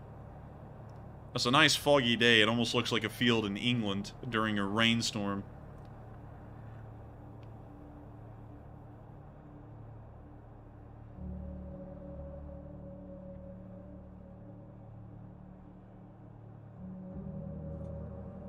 Now you hear some music is dark. Yeah, this music is ominous, bleed. Also, Richard K said, no infantry support? I was looking at that too. It is interesting. We don't see any infantry support for this tank. It's operating on its own, kind of like a Russian one. But maybe... and I'm going to give a great maybe here. Maybe the Ukrainians do a lot of intelligence gathering to see the capabilities of the infantry that this tank may be going up against, and then they decide whether it should go up there alone or not, or whether it needs infantry support or not. Still a questionable move, because there is an AT weapon up there somewhere, and that tank is up on them at point-blank range, and it gets hit. It can really only rely on the 3 crew members inside the tank, and that's it. So... still a little questionable, but maybe they did a lot of intelligence gathering before this thing went up here. It's now starting to disappear into the fog, but we can see the tank looking straight down the tree line now.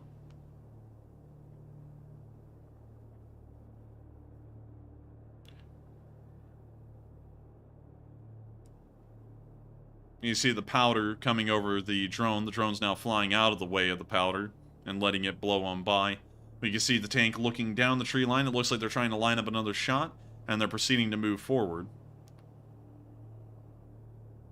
Hey, PsyOps is back! Hey! Hey! Welcome back, PsyOps! When you see him firing the tank again?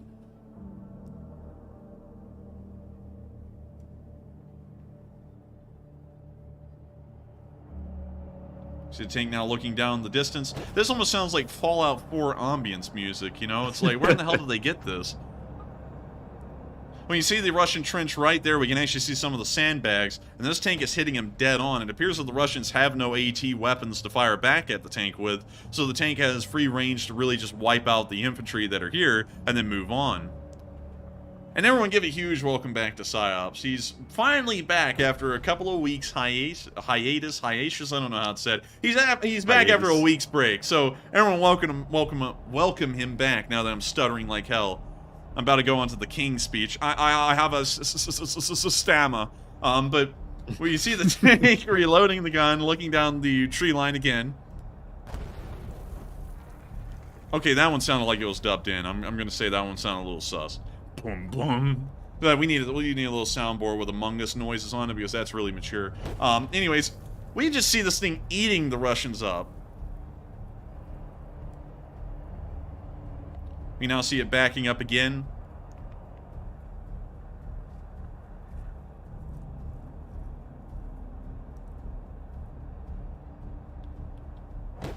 See it firing again.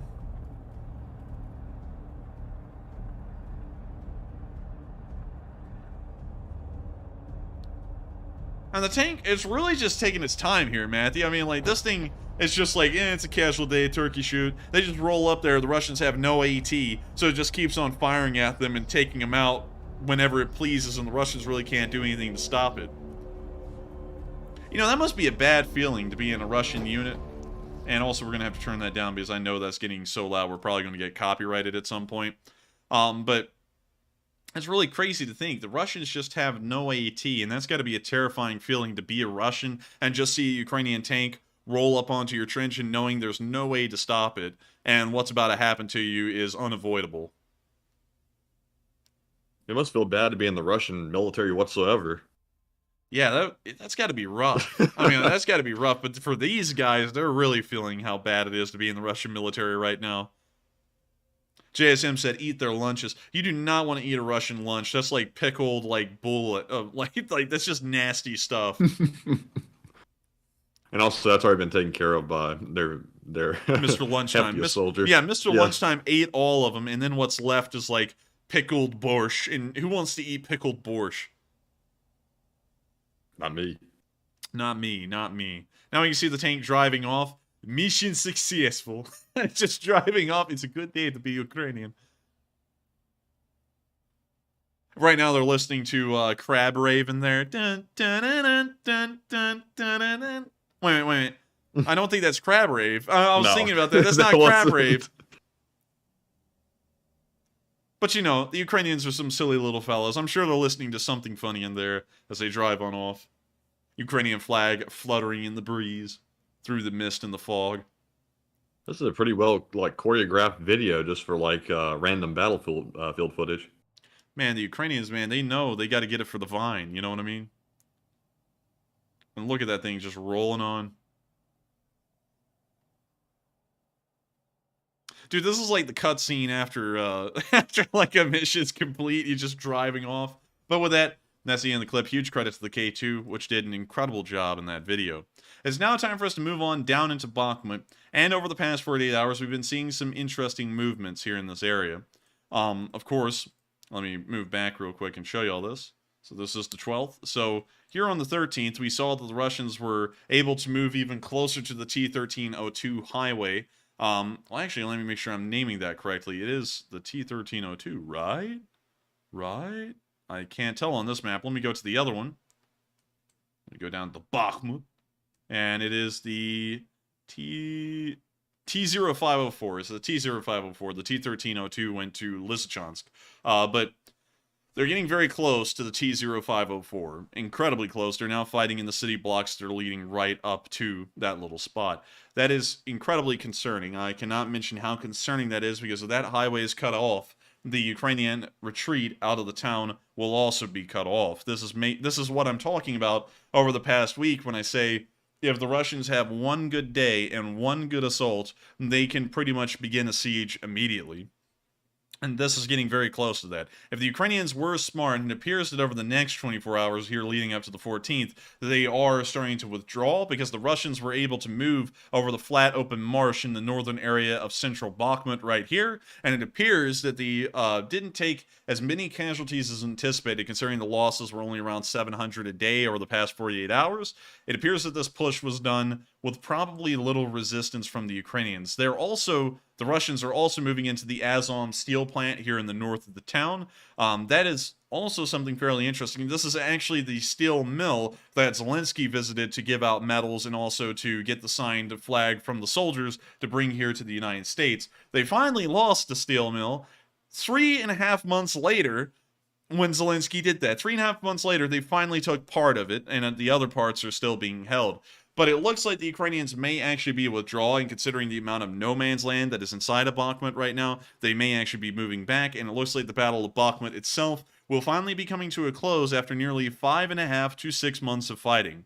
It's been an incredibly long battle. It's had very high casualties for the Russians. We don't know how many casualties there's been for the Ukrainians, although we've been told it's far lower than what the Russians have received, and we may see that this is, in fact, the end of the battle. While it is a victory for the Russians and the means that they finally took the town that the offensive was started for, it is by no means a victory in any other category. They took a high amount of losses. The amount of time and resources that they dedicated to taking this town were also astronomical. And so in every other regard, this is not a victory. This is nothing more than a defeat where they took a little bit of land. For the Ukrainians, this was a victory on their end in every regard, but keeping the town.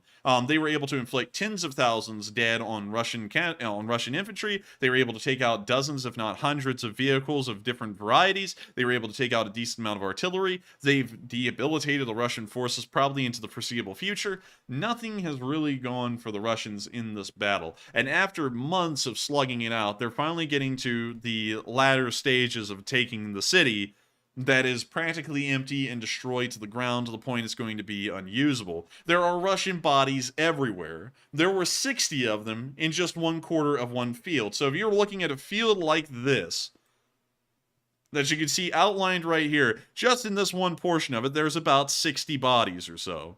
And that's the same for everywhere, all the way up till the highway here at Bakhmut, and all the way into Bakhmut itself. Bodies are strewn around like that everywhere. That's how many losses the Russians have taken, and in between those losses are burning Russian tanks and armored personnel carriers that never even made it into the city.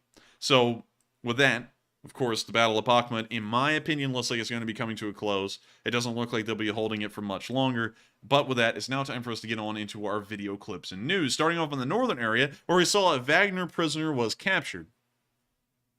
Now, the caption says, and I think there's actually there's a translation, so I'll just read you all the translation. Who are you? Amurskaya Oblast. Amurskaya? Go ahead. Belgorsk. Belgorsk? Oh, go ahead. What were you in prison for? For drug trafficking. How long were you in prison? 6 years. How long were you in prison? 2.5 years. And then what? You decided to join the army? How was it? I wanted to be released as soon as possible. How was it? You were in prison. A representative came. Who exactly? Was he invited? No. Was he a representative? Yes. And what did he say? He offered me to stay here for half a year. He said 120,000 rubles. How much did you get? Not one. How long have you been in prison? 3 months. You haven't received anything for 3 months? No, not once. Not once. I have to call home. I can't. Why did you come here? To kill us? Why? I wanted to die. Did I come to your house to kill your people? No. Then why are you doing this? Are you refusing? I wanted to. I wanted to. And that's the end of the clip. But there you have it.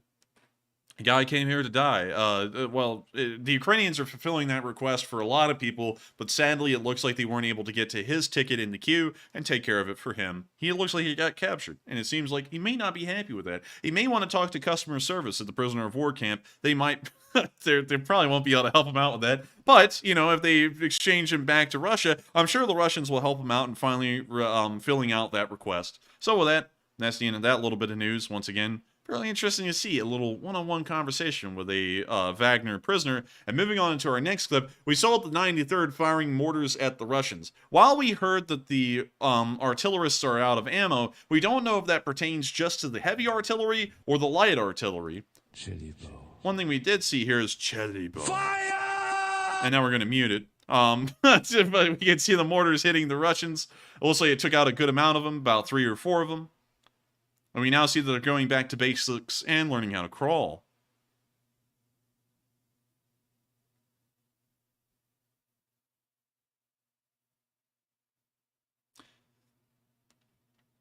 Oh, we can now see them trying to figure out what's going on in the street.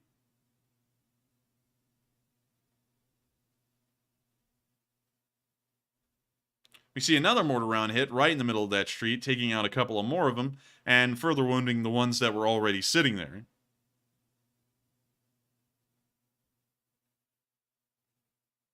We now see the Russians with a wheelbarrow running around the corner, and loading up one of the wounded guys into a wheelbarrow. One of the first times we've seen a medical evacuation occur on the Russian side in a very long time. See them moving him on out. Well, we can see one guy, though, that is just taking a nap. It looks like he's, you know, he didn't really get the same treatment. Apparently, the other guy was a favorite in the unit. And what is this outro? What is this? Like, they had a little Wow. Russian, like, bear in a uniform. Look at this. Well, hello. And then they just blow it up. Oh, man. But Nice. anyways, that's the end of the clip. And we can see that the 93rd was able to knock out a couple of more Russians. Moving on into our next clip Yeah, of the news. Russians are going to take the L today. Russians are taking a fat L today, and we're about to watch the Ukrainians in a firefight with the Russians inside of Bakhmut in this clip as well. We can see them firing into the house, firing through the door, and pulling it open with the AK, and then firing around the corner like an absolute gangsta. Look at this, man. Damn, it feels good to be a gangsta. Have that hurt his wrist at all? I don't. Nah, it didn't. Nah, look at that. Nah, that didn't hurt his wrist at all, man. It may as well have been firing it like a pistol. But still pretty funny, and I think they probably cleared the building. I'm taking a guess at it, but still. With that, we're moving on into our next clip outside of the center of Bakhmut and down on the southern flank, where we saw the 93rd firing at the Russians again, this time with the mortars that we saw hitting the Russians in the video. We can see a picture of the mortar firing right here, and the next one, we can see them either covering it or uncovering it with a winter camo net. In the next one, we can see them adjusting the fire of the artillery.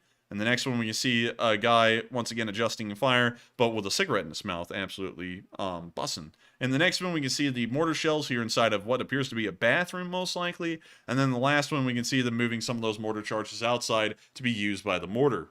From what we know, this may be the only artillery that is operational on the Ukrainian side. Mortars are a backbone of artillery forces, but still heavy artillery is crucially needed in every given moment of a war, and hopefully the artillery shortages or the artillery ammo shortages can be overcome here within the next few weeks. It will not be a quick fix, but hopefully it can be fixed nonetheless. We're moving on into our next bit of news near Ivanivsky. I don't know why I'm having such a hard time talking tonight. Please, everyone, forgive me for that. But we can see the Ukrainians having to battle the mud. And it's pretty bad. And here comes the same song for the millionth time. But we can see that they're sinking into the mud ankle deep. And you know their shoes have gotten so heavy because that mud's sticking to it. Oh, I bet. Oh, it's like Alabama mud, really. Play the. I mean, I don't see know what them, song that is, but y'all know. the Chopin Death March? Yeah, there you go. Yeah, Why? that's what I was trying to do. Because that mud is so horrible. Oh, in Alabama, if you ever walk through that stuff, your shoes start weighing like 12 pounds minimum each. You know, it doesn't seem like a big deal when you hear 10 to 12 pounds. It's someone's about to say, lightweight, but when you have that on your feet for hours, it just gets terrible. It's terrible. It's terrible. But anyways, we're now moving on from this little bit of news. Once again, very unfortunate to see, but a plus in a way, because it's going to make Russian offensive a lot more difficult outside of urban areas. And now we're moving on to Chasiv Yar, where we saw some Ukrainian larger caliber artillery still firing away. In this picture, it appears to be a D-30. Once again, we don't know if this is a common thing. Maybe it's one of the few artillery pieces working in the area. But once again, we do see it firing, so there is a little bit of artillery out there working. It's just that, according to the 93rd's commander, it's not a large amount of it.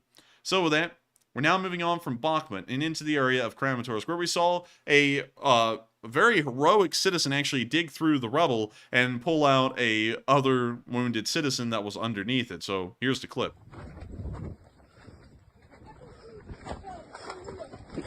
See them walking through the debris outside the building, looking into the window.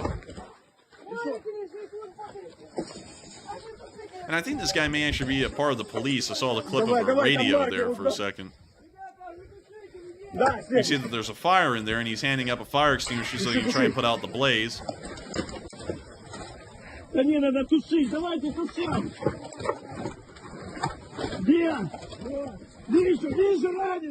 see the fire is starting to get pretty bad.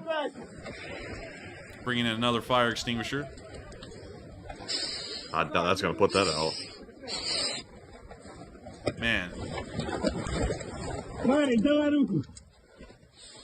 We now see another policeman climbing up into the burning building.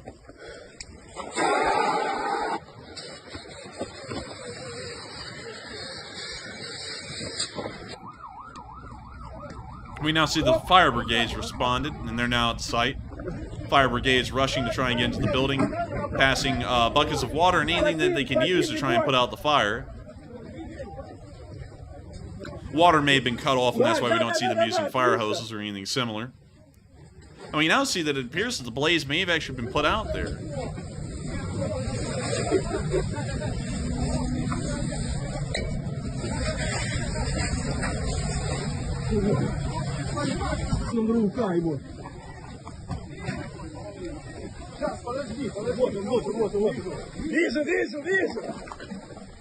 Now see them still trying to get inside the building through some of the burning rubble.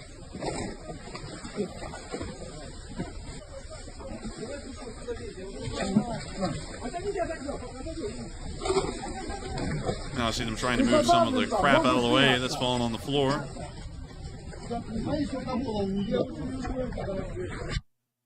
And they got her out.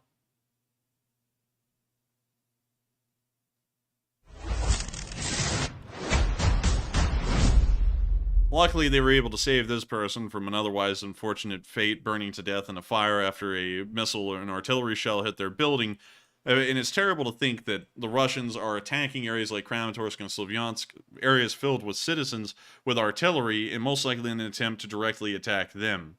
Hopefully the Russians get held accountable for all of the stuff at the end of the war, but so much of it has happened, it's going to be a very extensive list of people the Ukrainians have to find and hold accountable. Hopefully they can still get it done. A tall order, but I have faith nonetheless. We're now going to be moving on down to the Donetsk area. Not a lot of frontline activity has happened here, but we did actually see, Matthew, that it may not be a stretch to see that the special equipment that we call Bobcat skid steers on this channel may actually be a Bobcat skid steer, because we saw 2 excavators get destroyed today by Ukrainian drone fire being used by the Russian military. Really? Yeah, so let me show you this. This is about the closest thing we've ever seen to a literal Bobcat skid steer. Also, let me mute that. But oh, yeah. got a little bit of that anime music going, or whatever it is. Anyways, when you see a Russian climbing out that of the sprung a hydraulic leak. he's like, "Oh, bleed!" And the hydraulics If are that just... stuff catching on fire, it's going to be sweet. Oh, it's catching on fire. Oh. Oh. Sound like that woman that fell off that stand mushing grapes with her feet on that news channel. Oh. But anyways, the excavator is catching on fire. Looks like a rip-off of a John Deere, but that's the end of the clip. And we're now going to be moving on into our next one, where we also saw another excavator get hit and catch on fire. Wait a minute, actually that one's further down. Sorry, y'all. But moving on here, we can see the 59th hitting a Russian tank. When you see the Russian tank out there, I'm sure it's got music. Yep. And we see the Russian tank blow up. Turret toss, pieces, Reese's pieces flying around. Oh, it fell apart like an old jalopy. When you see another one on fire, it looks like the driver's very determined to keep it rolling a little bit, though. And we can see another tank doing donuts out there in the field, trying to impress the drone cameraman, of course. Uh-oh. It's a mobile barbecue. They put the nitrous on that thing, man. When the nitrous fails. Oh, it's still going. And that's the end of the clip. But really nice like to just see. creeping and inchworming along like a slow death. Oh, man. And now moving on into Marinka, we also saw what Marinka looked like today as well. Speaking of slow inchworm, we can see the Russians not inchworming their way through these suburbs. У Бахмуті хреново. От вам welcome to Мар'їнка. 300-й прилетів. Розібрали нас трохи. And we can see that even the best positions in Marinka are now piles of rubble, like this building here.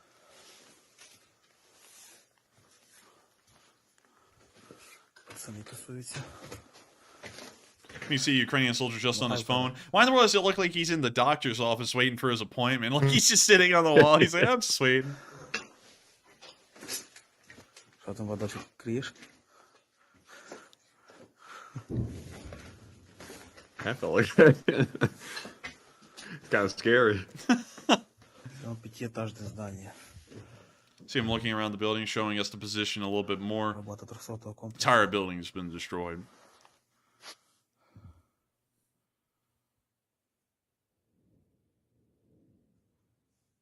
We see him looking out into the distance. You can see the rest of the building beyond completely destroyed as well. And with that, that's seeing the clip. But once again, giving a good idea what Marinka looks like. With that, we're moving on into our next one, where we also saw a HIMARS firing at the Russians in broad daylight. Believe it or not, the HIMARS situation is getting so bad that... Actually, I'm sorry, that's not a HIMARS, that's a Mars. They also got that wrong in the caption here. It's the M240 Mars. But, wait, am I right on that? Let me put that in. M240 Mars. I think I got that wrong. Wait a minute. M270. Whoops. It's an M270. There we go. So there we go. That's what it should be called, because it's not a HIMARS. It's a M270 Mars. But here's the clip.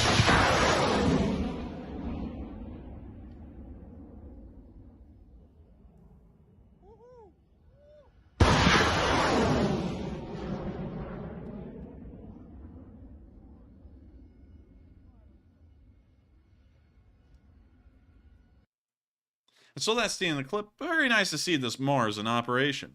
We're now going to be moving on from that clip and on into the next one, down in the Volodar area, where we saw in Blahodatne another excavator got destroyed today. Another one. Bring that ass back like a boom boom. I don't know what that is. We're going to mute that. And look, there it is out there, just in the middle of the field, just digging a trench. Boom, gets hit. The Russian, bleh! He goes running into the very trench he's digging. Drop another bomb. Are you serious? What? He went running into the trench he was just digging? Yeah, he was like, oh, bleh, take cover. And he just ran right into Big the... Look, there he dummy. goes. And then there goes the other bomb right onto the engine bay, catching it on fire. And I don't know where he went, but he definitely went running into that trench. So with that, that's the clip of the second excavator taken out in one day. Meaning that it's not out of the question to say that those special equipment vehicles the Ukrainians are destroying are in fact Bobcat skid steers, because these are about as close as you can get to being a Bobcat skid steer, nearly. I That gotta say, that one held up pretty well against the bomblet. It was hardly phased by it. Oh, well, that's until you look at the engine bay, man. The engine block just got split in two by that last one. But anyways... At least the paint's still nice. Well, at least the paint is still nice. I do have to say, that might give us some resale value. Moving on into Volodar, we also saw some Russian tanks getting destroyed in the area. And let me go over here to Twitter, so that way I can show you the video. Peter! Twitter's here. But anyways, you see the tanks burning right here. It was a T-72B3 and a T-80.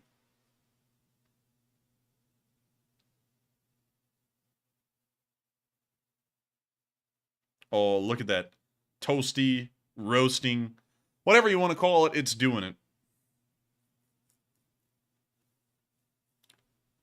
Honeybee Cast at fake news you broadcast. Oh, man, I get no respect around here. I get no respect. I show you video evidence and clips, and you say it's fake news. You're fake news, Who said buddy. that? Honeybee Care. What? Fake news you broadcast. Fake news.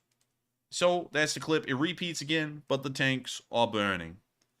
Call that fake, will you? Call it fake. Anyways, moving on to our last clip from Volodar, where we saw the destroyed houses in the low residential area in the region, I guess you could call it. Here you go. Here's the video. I'll show you all the fake news. I'll show it to you. So here's the low density residential suburb area, whatever. It's fake. It's actually New York City. But here you go. Here's the clip. Just look at it. It's perfectly fine buildings. The Russians never touch a single building. As you can tell, they're all in perfect condition. In fact, the Russians are actually trying to flip these things around. It's like hometown makeover, but better. The Russians are, in fact, the peaceful people in this war. I'm just wanting to make sure we appease Honeybee Care here, who said fake news. I don't know why, but, you know, we'll sit here and appease him. We're doing it for you, buddy. There's thousands of people here watching the news, but I'm doing it for you, pal. Just for you. And we can see, look at that, Matthew. The buildings are in perfect quality. It's like the Russians have come through and made the place even better. I don't know about that. Well, I mean, like, you know, put some armor all in the dash. I mean, like, these things will be ready for resale. In America, these things will be going for at least $1 million a piece now with the current way the housing market is. No, that's true. And just look at that.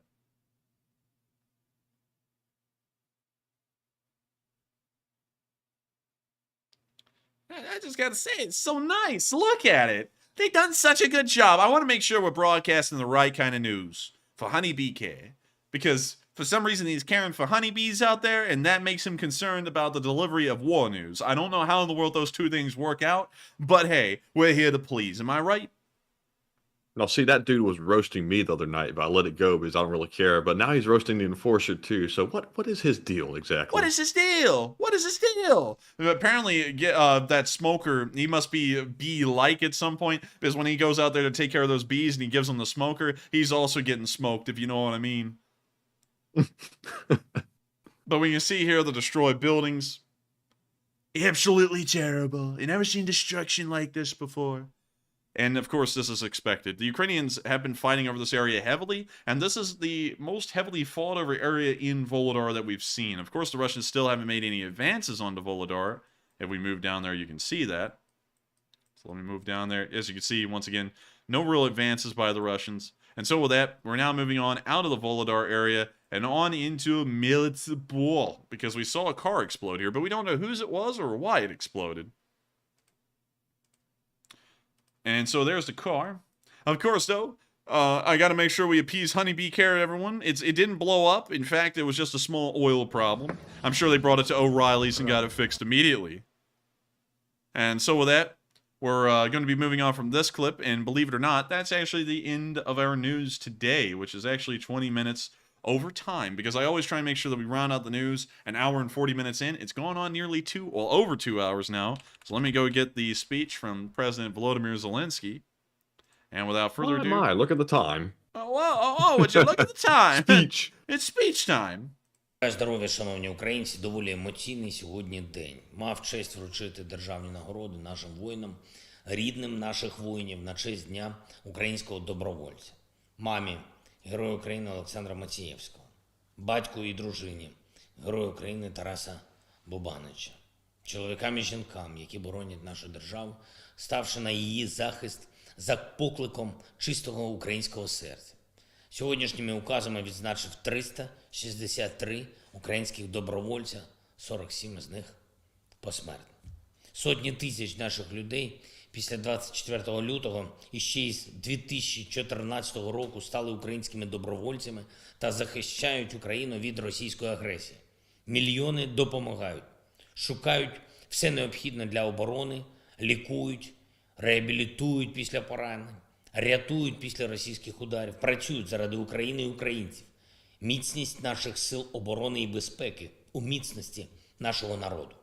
А сила українців і держави в цілому ґрунтується на тому, що українці стають воїнами у вирішальний час, не губляться, а б'ються, не шукають чужого, а роблять все, щоб вибороти своє.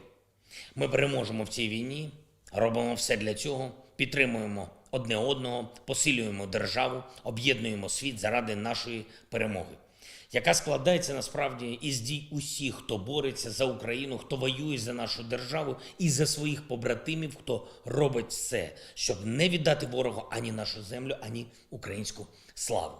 Хочу окремо подякувати за ось цей шеврон да Вінчі, Героя України Дмитра Коцюбайла, який мені передала сьогодні пані Аліна Михайлова, та за ще один шеврон від хлопців, які ось передали на церемонії. Це честь для мене. Дякую вам. Провів сьогодні засідання Ставки, доповіді главкома, розвідки, командувачів напрямків. Основна увага АСУВ, Хортиця і Бахмут. Є чітка позиція усієї Ставки – посилювати цей напрямок, знищувати окупанта по максимуму. Далі генерал Тарнавський доповідав про Таврію. Це частина Донецьких напрямків, частина південних напрямків. Генерал Москальов доповідав щодо ситуації ОСУВ Одеса. Генерал Наєв по півночі. Звичайно, постійно на старті опрацьовуємо постачання боєприпасів, зброї. Незмінно працюємо із партнерами, щоб посилювати тиск на Росію. Сьогодні у Києві з візитом була пані прем'єр-міністр Ісландії, держава, яка допомагає політично і гуманітарно Україні, яка додає свій голос до глобальної коаліції захисників України та свободи. Ми обговорили співпрацю на євроатлантичному, європейському напрямках, в міжнародних структурах. Одне з ключових питань – покарання держави-терориста та усіх російських вбивців. Готуємось до саміту глав держав і урядів країн Ради Європи, що відбудеться в столиці Ісландії і може мати вагоме значення для притягнення Росії до відповідальності за агресію. Сьогодні ж говорив із паном Мердоком, CEO корпорації Fox та співголовою News Corp, однієї з провідних медійних структур Сполучених Штатів Америки. Рік тому, саме у цей день, під обстріл російських військових у Київській області, у Горенці, потрапила група журналістів, що працювали для Fox. Тоді загинули П'єр Закржевський та Олександра Кувшинова. Був важко поранений Бенджамін Холл. Загалом трохи більше, ніж за рік, були вбиті та поранені десятки медійників. Кожне життя ми цінуємо, кожного і кожну ми пам'ятаємо, шануючи їх, шануючи усіх, чиї життя, чиї здоров'я забрала ця війна, щосили наближаємо завершення російської агресії, покарання держави-терориста. Щосили наближаємо українську перемогу. Слава усім, хто зараз в бою за нашу державу. Слава усім, хто став на захист України. Світла пам'ять і вічна шана усім, чиї життя були забрані російськими обстрілами та ударами. Слава Україні! Well, that is the end of the speech from President Volodymyr Zelenskyy here on day 384 of the news of the war in Ukraine. And of course, that wraps up our news summary for the night. I thank you all so much once again for watching, and if y'all could, make sure to hit that subscribe button, because we would be greatly appreciative. I had to do that. It's like, gotta set that one up. And also, make sure to check out the Moich store. Enforcerstore.com. Because I've actually had this memorized, believe it or not.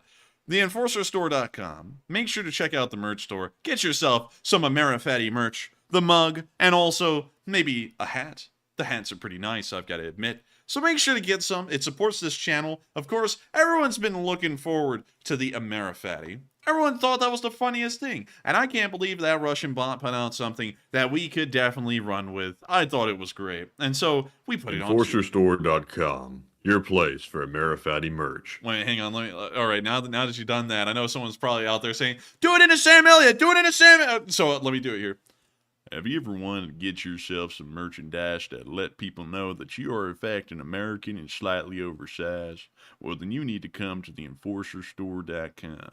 In the Enforcerstore.com, you can find all kinds of things for every size, all the way from, damn, how in the world did they make shirt sizes that big, all the way down to little itty bitty. You got shirts on here that call yourself an Amerifatti, one of the highest insults that the Russians ever come up with, and damn near one of the best ones too. Make sure to get your Amerifatti merch today, and let the world know that you are proud to be an Amerifatti. Guts, glory, fat.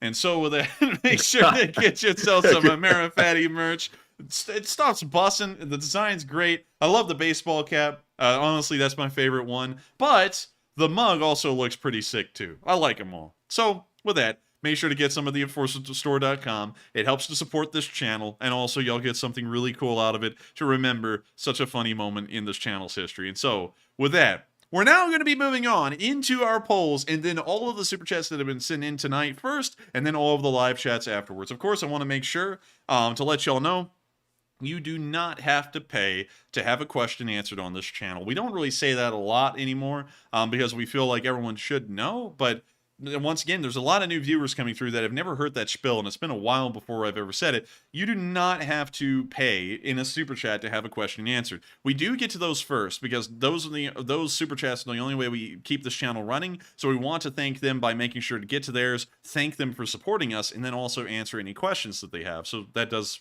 kind of like, I guess, put you up in the queue, if that's a way to say it. However, the entire premise of our channel is that it's free to watch. It's your decision whether you support this channel or not, and even if you do, it's your decision even then by how much you support this channel. So just letting anyone know, in case if you are new, you never have to send in a super chat to have a question answered. You can put one in the live chat by adding the Enforcer Matt, or Enforcer Matt, I believe it is, just at Enforcer Matt. It highlights it for Matthew, so that way he sees it a lot easier than the rest of them. It sticks out for him, and then he grabs that question and puts it in a spreadsheet. We can't get to all of them. There are 20,000 messages sent in a night, so we can't cover all of them, but if you do send one in, there's a pretty good chance it probably will be answered. So with that, I hope that addresses that fairly well. And we are on into the poll. So with that, Matthew, what do we got? All right, so for our last question segment, of course, we have 4 polls to address, like usual. And real quick, I'm just trying to stall to grab a couple things out of the live chat here. There we go. Grab those. So let's address our first poll, which says Xi Jinping has agreed to meet Zelenskyy virtually after meeting with Putin in person in Russia. And what are your thoughts? 34% said that's a bad move. China is as bad as Russia. 25% said good move. Ukraine needs as many friends as possible. 21% said unsure, and 20% said it's good for intel gathering. Now I have to say on this one, I'm definitely going to be within the bad move camp. China is as bad as Russia. China is trying to, or at least they hope to replicate what Russia tried to do to Ukraine, but a more successful version of it with Taiwan. And China has a really, really bad track record with human rights in general. And I wouldn't say they're exactly somebody you'd want to team up with and be able to trust them. So I'm not sure what the end goal is by meeting with Xi. Maybe Zelenskyy has something else in mind to get out of the meeting, but we'll have to see. But Enforcer, what say you? I would have to say it's the Chinese. I understand what Zelenskyy is doing. The enemy of my enemy is my friend. So he's seeing if the Chinese will maybe become his friend temporarily, although the plan is certainly to go Western. Because, you know, that's been Ukraine's direction for 8 years now. So there would be no reason for them to then immediately flip-flop and go Chinese, because there's no way that could really help them in any meaningful way. But I guess Zelenskyy may be trying to see, maybe he can charm the Chinese into not supporting the Russians in this war, and that may be his goal. But at the same time, one always has to remember what you're facing when you're dealing with the Chinese. The Chinese, like Matthew said, are not that great of a country. They, one, do not recognize human rights. Two, there's really no such thing as privacy in China. And, you know, and a lot of people don't really understand that until you go over to China. But if you go over there as a foreigner, there is literally no such thing as privacy for a foreigner, even if you go over there on vacation. You have to go to a hotel every single night and have your whereabouts reported directly to the Chinese government. Otherwise, if you miss a night, they'll come out and have you arrested and then deported from the country. So, you know, that's just one example. There's loads of examples, and even if you are a Chinese citizen, sometimes they put you centrally into one concentrated area. Maybe perhaps you can call it a camp, to keep an eye on you if the Chinese government doesn't really like what you're doing. Of course, I can't really say anything much about that because YouTube doesn't really like that for some reason. If anyone talks about that here, you know, usually people end up disappearing on YouTube. If you talk about it, I'm not saying, you know, you get assassinated or anything. I'm just saying that they don't really promote your stuff anymore. But yeah, the Chinese really aren't someone you want to be, for lack of a better word, in bed with. You don't really want much to do with them, especially in the long run. So if this is a temporary thing for Zelenskyy, he's just trying to charm them to keep them out of the current war, that's fine. If this is an attempt to try and grow further ties and stronger bonds with the Chinese, not really a big fan of that. But I'm leaning more towards the direction of this is most like an attempt to just keep the Chinese out of the current war. So with that, I hope that addresses that poll fairly well. And with that, we are on to the next one. And something I haven't put up as a poll, but a question that I have about the first one there. How does everyone feel if China were to come in and successfully negotiate a peace between Russia and Ukraine somehow? It's sort of unrealistic, but if they were, I kind of lean toward the side we should not allow that to happen under any circumstances. I want peace in Ukraine, but if China is going around and they're starting to broker peace everywhere, that starts positioning China to be the new superpower in diplomacy, which is going to replace the United States, which overall is going to be really bad because even though China's intentions at present seem like they may be good, they're trying to broker peace, it has a nefarious end goal, which we shouldn't allow to happen. Um, I would kind of actually have to disagree with that a little bit because we didn't have a problem when the Turks were trying to mediate peace at the beginning of the war, and we didn't really have a problem when the Swiss were trying to mediate peace either. If the Chinese did it, good on them, as long as it's not the Ukrainians ceding land or ceding Crimea. I guess good on them because in the end, if they brokered peace and the Ukrainians got Crimea and the Donbass out of it again, the Russians had to give up everything and go back to pre-2014 borders. And that's really good for us in the end because the Ukrainians will end up becoming a Western country, like every other, most likely joining NATO and also the European Union. So if they are able to broker that peace to our benefit, I wouldn't really complain about that too much because I wasn't going to complain about it if the Turks did it either. Although the Turks, I mean, it's fine if the Turks or the Swiss did it because they're not really vying for world supremacy. But at this point, China is almost neck and neck with the United States, and a few more things they can take our place as the world superpower, which will not be good because China does not represent values of freedom. I would agree with that. But I don't know.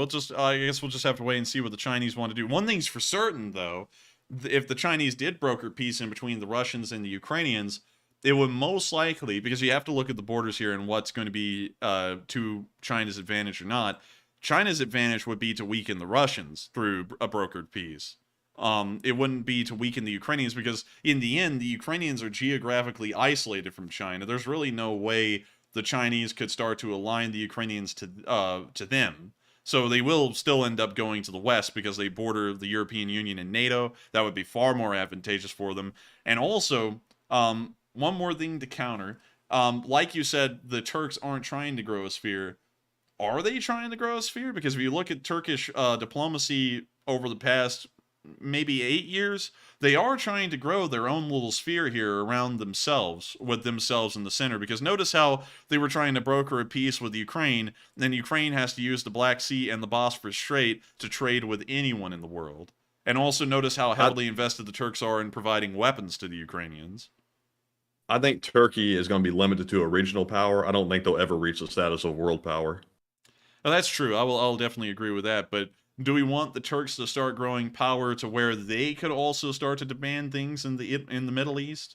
Because our entire aim in this war right now is to get the Black Sea out of the Black Sea Fleet out of Sevastopol and probably have them sent further north to a cold water port, so that way the Russians can't directly threaten our diplomatic interests in the Middle East. Even though Turkey is a NATO country, if they grow a sphere of influence large enough in that area, they become the next problem. And then they're also entrenched in NATO, so there's really no way for us to deal with them at all.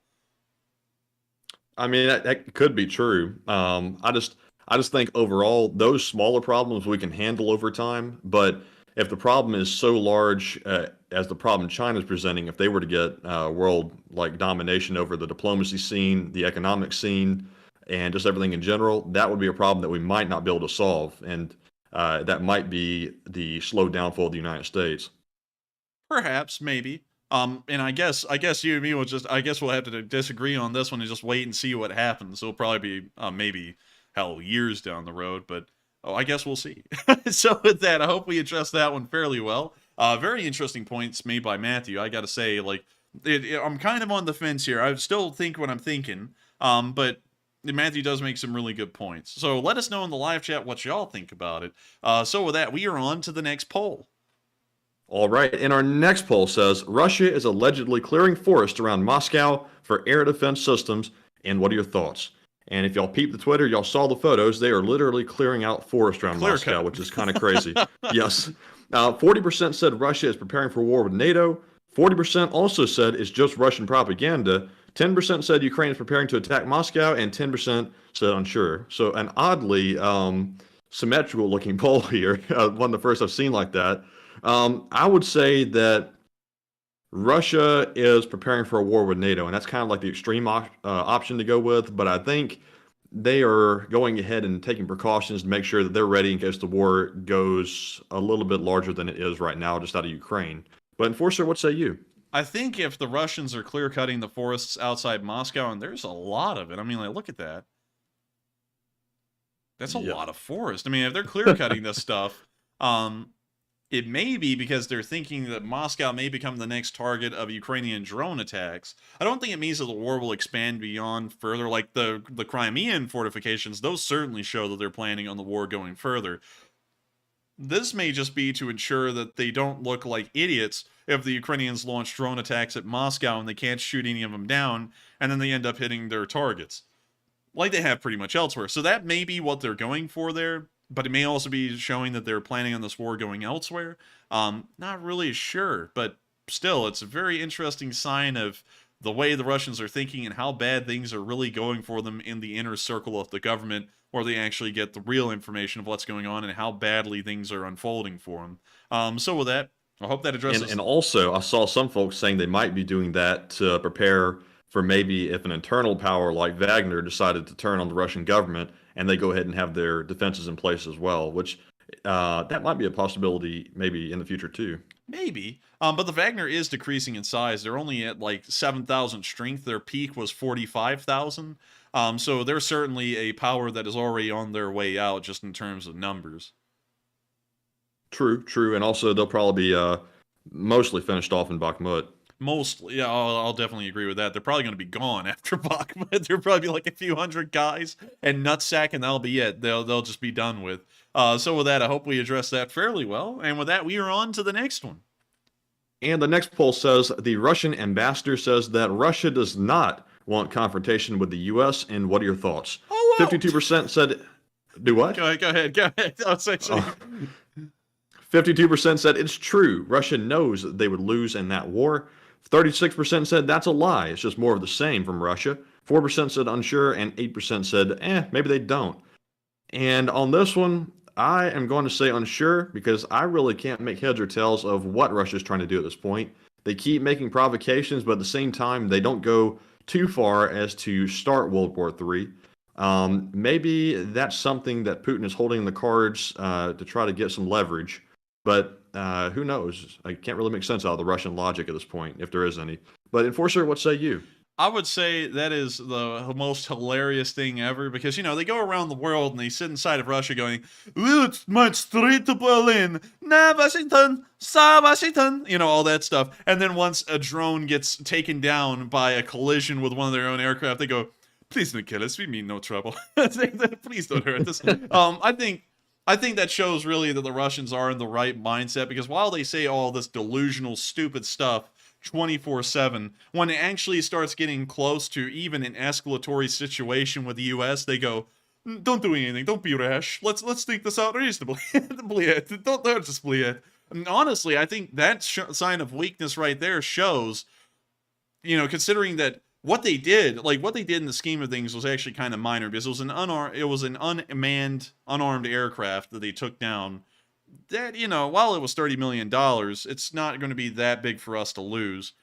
And they go sit there, "We don't want anything to do with the war with America. We're not wanting to touch them at all." I think that honestly shows we could send in Western aircraft to Ukraine and they probably wouldn't do anything either.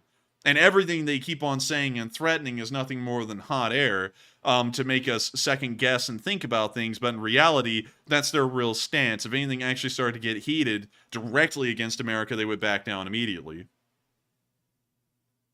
Possibly. I honestly don't know about that. I just don't know how insane Putin actually is.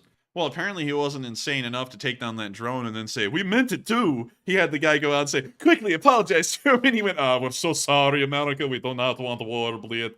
I mean, like that says a lot that they would have the ambassador come out and say something like that. Yes, and also, Russia keeps flying their jets close to, I think it was Finland today. They're testing the boundaries as close as they could get to without causing a war. And I wonder if they're going to cross the boundary, if there is one that NATO has at this point, anytime in the near future. I wonder. We'll have to see. Do we even have a boundary anymore, or are we just kind of going to play it by ear? I think we're just playing it by ear at this point. We have a boundary, but the Russians really haven't crossed a lot of any boundary for that matter for us to do anything. Because, we set out the precedent, no chemical warfare, no biological, no nuclear, otherwise we get involved. Never saw them use biological or chemical warfare before that or since. They've never even gotten close. Hell, it looks like really we are indirectly, we're very lightly, although we could get a lot more harsh with it before the Russians finally put their foot down and say they won't have anymore, we can pretty much direct what the Russians can and can't do for the large part. At least that's what it looks like right now. And it looks like we're giving them a pretty good bit of leeway, but whenever things start getting even close to getting near the fan, the Russians start freaking out and get scared and say, don't hurt us, because they really know what will happen if they do provoke the United States or the West at all. Yeah, they've already stated, or at least Putin did before the war broke out, that they would probably not survive a conventional war with NATO. So he's totally relying on his nukes at this point as a last line of defense. So he's really putting a lot of weight on that. And so that, hopefully they're dressed that fairly well. I'm looking at the time, it's already 11:30, and I was like, oh my god, it's like, how many questions do we have in the super chats? We have about, let's see here. Like 60 probably? About 20. About 20. Oh, they're not that bad. Not that bad. Not bad. Not bad. Now you. But anyways, with that, we are on to the next one. And if we don't, we're on into the questions.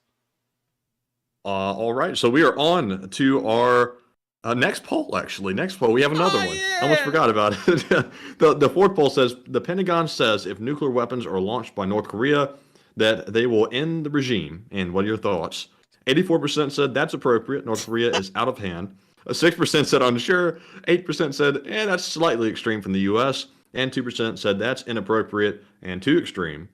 And that's something that we haven't even said to Russia yet. We haven't said they're going to wipe them off the face of the earth if they use nukes. But if it comes to North Korea, we are very bold with them, and we don't make any bones about telling them we're going to wipe them out. So, Enforcer, what say you? Man, with the Russia, they sit there, we're going to war, and we go, no, don't do that. And then North Korea goes, we'll fire a nuke, shut your ass.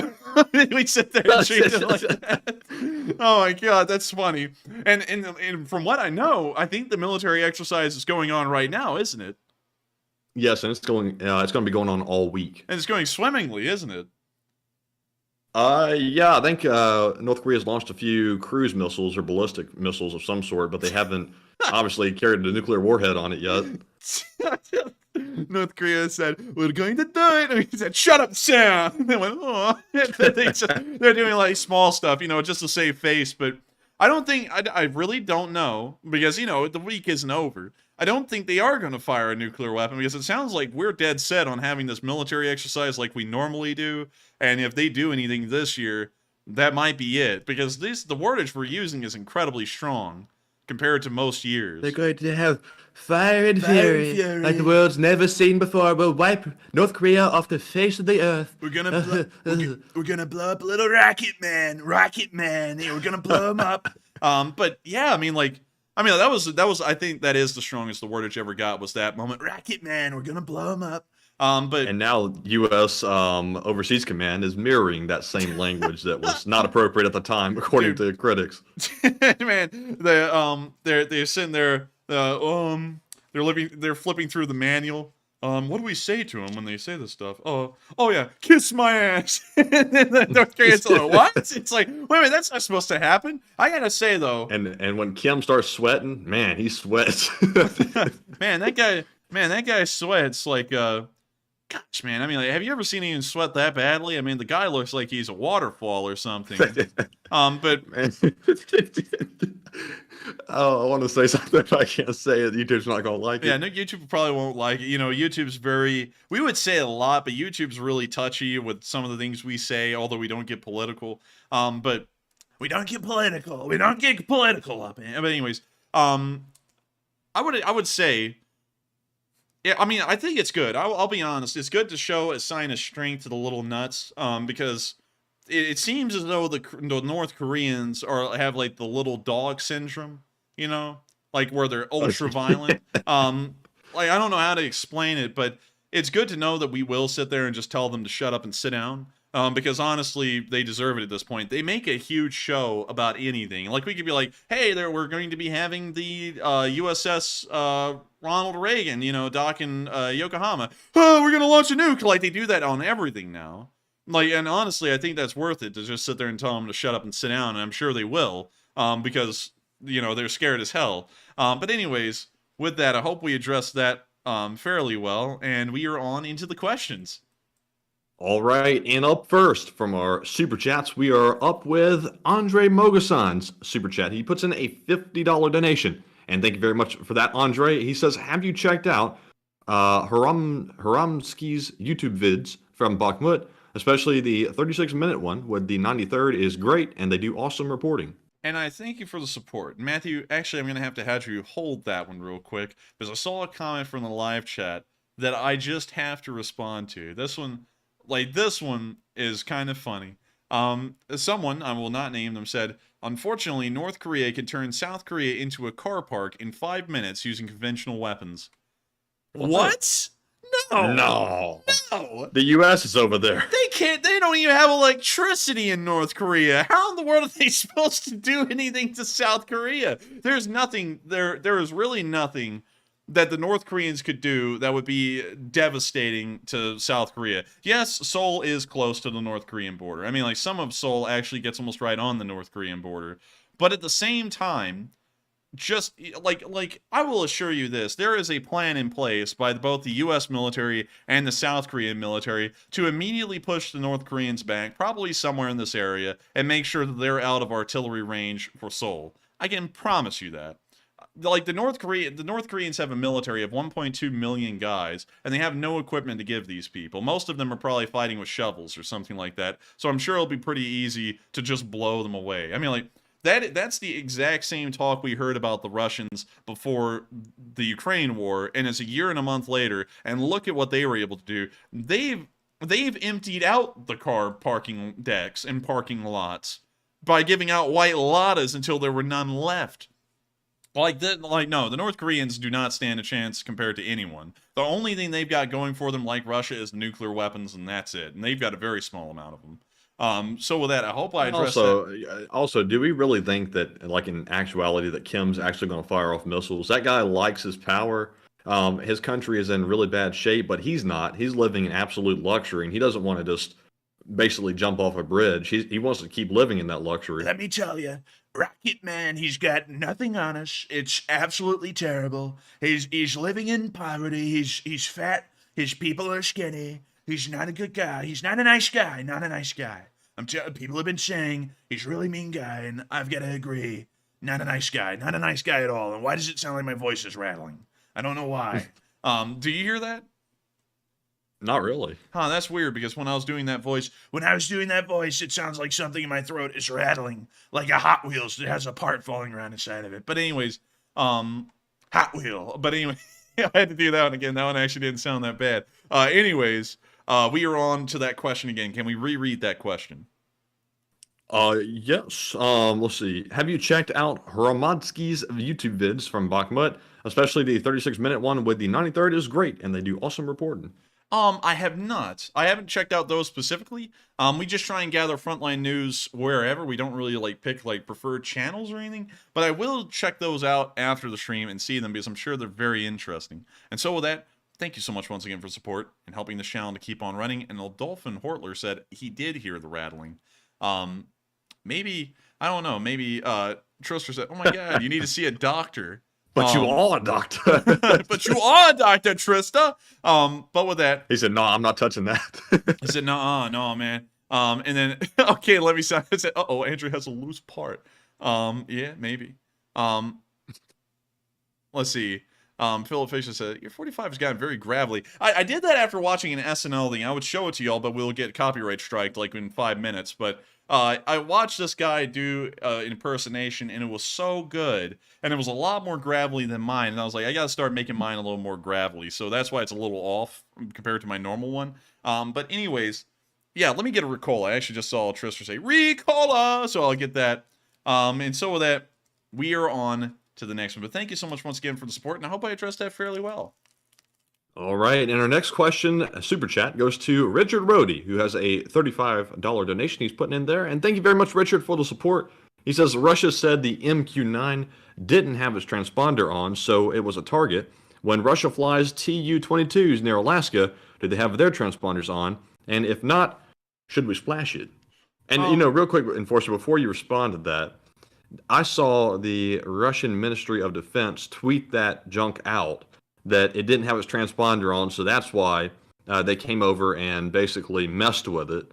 And my question is this: if they thought it was an enemy drone and it was coming in to do something nefarious, and they said it didn't have its transponder on, why didn't they just shoot the thing down? Why did they sit there and harass it, dump fuel on it like they were playing with the drone instead of actually like taking it like a real threat? Oh no, here comes the American drone to blow up Russia. Quick, dump gasoline on it. Yeah, they're gonna bully the drone. That's the way you deal with real threats, right? Yeah, that's the way the Russians probably would deal with it, though, when you really think about it. But anyways, I would have to say, in my opinion, Russian story doesn't really make a lot of sense.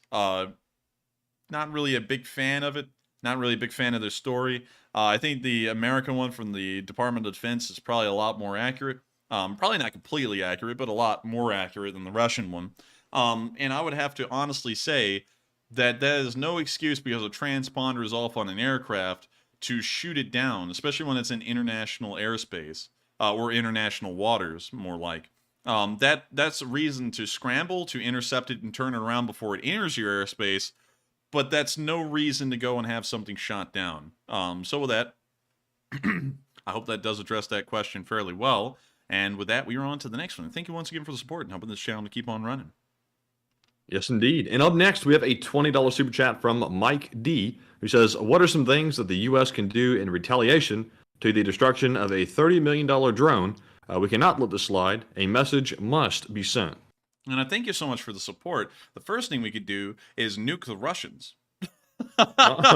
We're pulling a page. Thing? Yeah, first thing. I think that's the first option. Kind of like that guy, I forgot his name, like Seymour or someone, who said we were going to preemptively nuke Iran. Like, that makes sense. I'm just kidding, y'all. That's actually the last option. But according to Seymour, it's our first-hand option. It's just our go-to, although we've never done it before. The first option would be we've run out of sanctions to put on them. We've pretty much put everything we can on them. At this point, the sanctions are like peanuts in their size and effect because we've gotten all the big ones. I would say the first thing we could do is start providing Western aircraft to Ukraine. That's probably the best idea. The second idea we could do is we could start to put U.S. troops on the border in the Baltics, which would probably scare the Russians pretty well. They'll probably escalate things, and I don't know if anyone will want that. So really, honestly, I'd say the best thing we could do is probably just start providing Ukraine with Western aircraft in retaliation of them taking down our drone.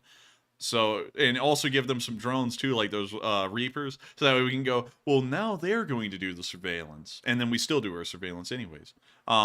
So with that, I hope that answers that question fairly well. And thank you so much once again for the support and helping this channel to keep on running. And with that, we're on to the next one. All right. And I say we ought to fly some balloons over Russia because I don't think they'd do anything about it. But anyways, would they? Would they do something about it? It's Silicon Valley, and the balloon show is going on. Nice. Also, I guess you could say that there's another kind of balloon show going on in Silicon Valley right now with something else. But anyways, anyways, we're on to the next one. And up next, we have a $20 super chat from Marion Deemer, who says, very simply, LSA. Oh, and thank you for the support, Marion. And LSA, LSA. And also, let us know where all of y'all are from in the LSA, because we always like to see it. We love to see it. Why in the world did that sound so goofy? We love to see it. So let us know where y'all are from. Don't dox yourself, though. Like, don't give, like, the exact street address and everything. But, like, tell us the city you're from and what part of the world. Because, like, usually, I'll say this. We usually don't check out American places. And I will make an exception because now I've said that we will check out an American place if it sounds cool. We usually check out foreign places like in Europe and around the rest of the world because we don't really know what that looks like, but we know what a lot of America looks like. When you live in America, almost everywhere looks the same. I guess it's like that in every other country too, but it looks different enough. And good lord, the first one we got was Trondheim in Norway. Where the hell's Trondheim? Oh, here it is. Oh, it's on the lake. It's a fjord. Oh, it's on the fjord. It's on the fjord. Norway's known for the fjords. But let's see. Let's drop down here, because this looks like a place where normal folk would live. What's that supposed to mean? Well, you know... Oh, wow! Oh my goodness. No, this isn't normal. No, this ain't normal. This is Lego houses. The Lego houses. Look at that one. Yeah, look at this one. Wow. I have a feeling that's like considered like a mega mansion for that country. Yeah, but all of them are like this size. How much is a house in... Oh, wait, hang on. Let's pull this up. Houses for sale. Trondheim, Norway.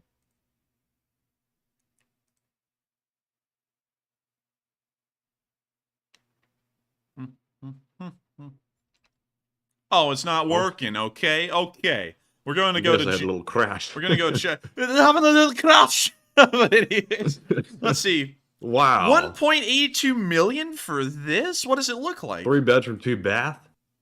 That's not bad, That looks actually. like a Gucci house, though. That is or a Gucci apartment, one of the other. Gucci gang house. Look at this one. How many acres does it come with? This one is 7,674 square feet for $1 million.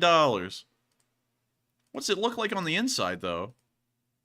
View 30 photos. I want to view 30 photos and then another 30 more photos. Well, dang, it's not going to show us the 30 photos now. Let's see, photos. Yes, please. I'll take it back. Apparently, that wasn't a mega mansion for Norway. This is the mega mansions over here. This thing is 7,600 square feet for $1 million, which is a steal of a deal here in America right now. And look at the interior. It's not... This is great. That's a steal right there at $1 million, man. This is a steal. Man, I'll snap that up quick. Look, and it's like on it's on it's on the fjord. Like, yeah, y'all need to go snap this up. Like, I'm not saying that $1 million is cheap, but still, this... Nah, you can't snap up $1 million house. You That's can't snap up nuts. $1 million house. No, you can't. But for like 8,000 square feet, that's $142 a square foot. You gotta I will man, say for the that's U.S., cheap. that's actually not a bad square footage price. Yeah, that's cheap for square footage. Like, overall square footage, $142 a square foot. That's super cheap here in the United States right now, because I think the average, man, is like, what, $250 a square foot? Yeah, the new ones they're building are about, I think, 300 a square foot, and they're made out of like the cheapest materials they could find. Yeah, so this is unbelievable. Look at the property it gets. I don't know if this is included in the property, but this is. That's wild. I think we're looking at the highest end auction houses, though, like Rodsmond just said a minute ago. This is not the average real estate in Norway. Yeah, I know, but sadly the normal real estate website wasn't working. Let's see, how about this one? I'm sorry, y'all, we actually got distracted by the first one sent in. Let's see. $10,070? That's like a commercial building or something. Yeah, that looks like an office building. It's in the middle of Trondheim, though. Well, actually, it's over to the side of it, but anyways, let's go back and let's just look at downtown Trondheim, and then we'll look at one more, and then we'll get back to the questions. I just want to do this real quick because I love doing this. I think it's really cool. And man, oh my God, dude, our foreign viewers make me so jealous of where they live because these places are just too nice. This is way too nice. Pretty nice, I gotta say. Like, yeah, this is just. Man, it's okay. Well, we got to move on to the. Even the garbage trucks look clean. Like, what the hell? That's wrong. Man, I want a refund. I want a refund over here. We need to make American cities look like this. That's going to be really hard, though. But I think American cities ought to look clean and really nice like that and have a lot of soul. But let's see here. What else did we get up there? One more, and then we'll move on. So, first one I see. Maple Valley in Washington. Let's go check out Maple Valley in Washington. So Maple Valley in Washington. Where is this? All right, so here's Maple Valley. Where is it relative to? It's in between Tacoma, which is a nice SUV, and Seattle. So let's check it out. Now, I will give it this. The Northwest does look different, and it doesn't look that bad. This is actually really nice. Not bad, not bad. I like it. Oh, we got a patron. But let's see. Let's move on down the street. But wow, dude, this is really nice. Actually, I like. Man, y'all make me jealous because Wait, everywhere... turn to the right. Oh, dang it! Well, let's just look at the pictures here. Oh, look at that big cat, big fluffy cat. And look at that mountain. I hope it's not a volcano. Let's see here. Man, you know, Matthew, honestly, Look at that BMW. Did you see that? Dude, look at that BMW. Also, Man, that's Matthew, the last great generation of BMW M3 right there, the F80. Also, Matthew, we found the squirrel before it got swole. And that's Gus. Gus. Fat Gus. Fat Gus. Oh, Amazon Prime. But let's see here. But yeah, really nice. And so with that, we are on to the next one. But thank y'all for sharing where y'all are from. And I hope y'all enjoyed looking at a couple of places where the Lee Spring Army is. Really nice places. Makes me kind of feel like Alabama's a little behind. But with that, we're on to the next one. All right, and up next, we have a $20 super chat from Fly Eagles Fly, who says, I haven't been on since we lost the Super Bowl. Boo-hoo. I've been checking you out during the day. You both keep up the good work. And I turned a few friends and family onto this channel, and here's 20 bucks. Excuse me. Hey! And thank you so much for the support, Fly Eagles Fly, and helping the channel to keep on running. We have noticed, actually, when the Eagles lost the Super Bowl, I said, oh man, I wonder how Fly Eagles Fly is feeling right now. And then you never showed up again. And so we were kind of wondering what happened. We were like, did he disappear? What happened to him? But it looks like you are, in fact, back. Welcome back. I'm sorry that the Eagles did lose the Super Bowl, but it's good to have you back in the Lee Spring Army. And so thank you so much once again for the support. Thank you for sending more people our way. We always love to know that there are more people joining the Lee Spring Army each and every day. And thank you for supporting us and helping this channel to keep on rolling. Because without folks like you, this is impossible. And so with that, we are on into the next one. And thank you once again for the support. And the next one goes to Flash1, who puts in a $17 donation and says, I am from Bairnsdale, Victoria, in Australia. A question at the moment, so please pick one. Bairnsdale, and did he say what area in Australia? Bairnsdale, Victoria. Let's take a look at it. That was a terrible accent. Forget it. Scratch that. No one ever heard that. Oh man, I'm gonna tell you, man. I'm about to be like Mitchell on Maine. You know what I mean? But anyways, let me jump down here and get past the cheap jokes. X-ray. Yeah, you know, just if you ever want it, it's that way. Like the little like park area in the middle of the street. That's pretty nice. And also, why does the sky look fake? Like it's so blue. We're living in a simulation. Uh-oh. It's the end times there. It's coming. It's a break in the simulation. It's the break in the Matrix. I took the red pill, y'all. I'm out of the Matrix. That was the worst thing that could have ever happened to conspiracy theorists was the Matrix, because now everyone thinks they took a red pill. Like, everyone took a red pill somehow, but they're still here. Anyways. Oh, look at that.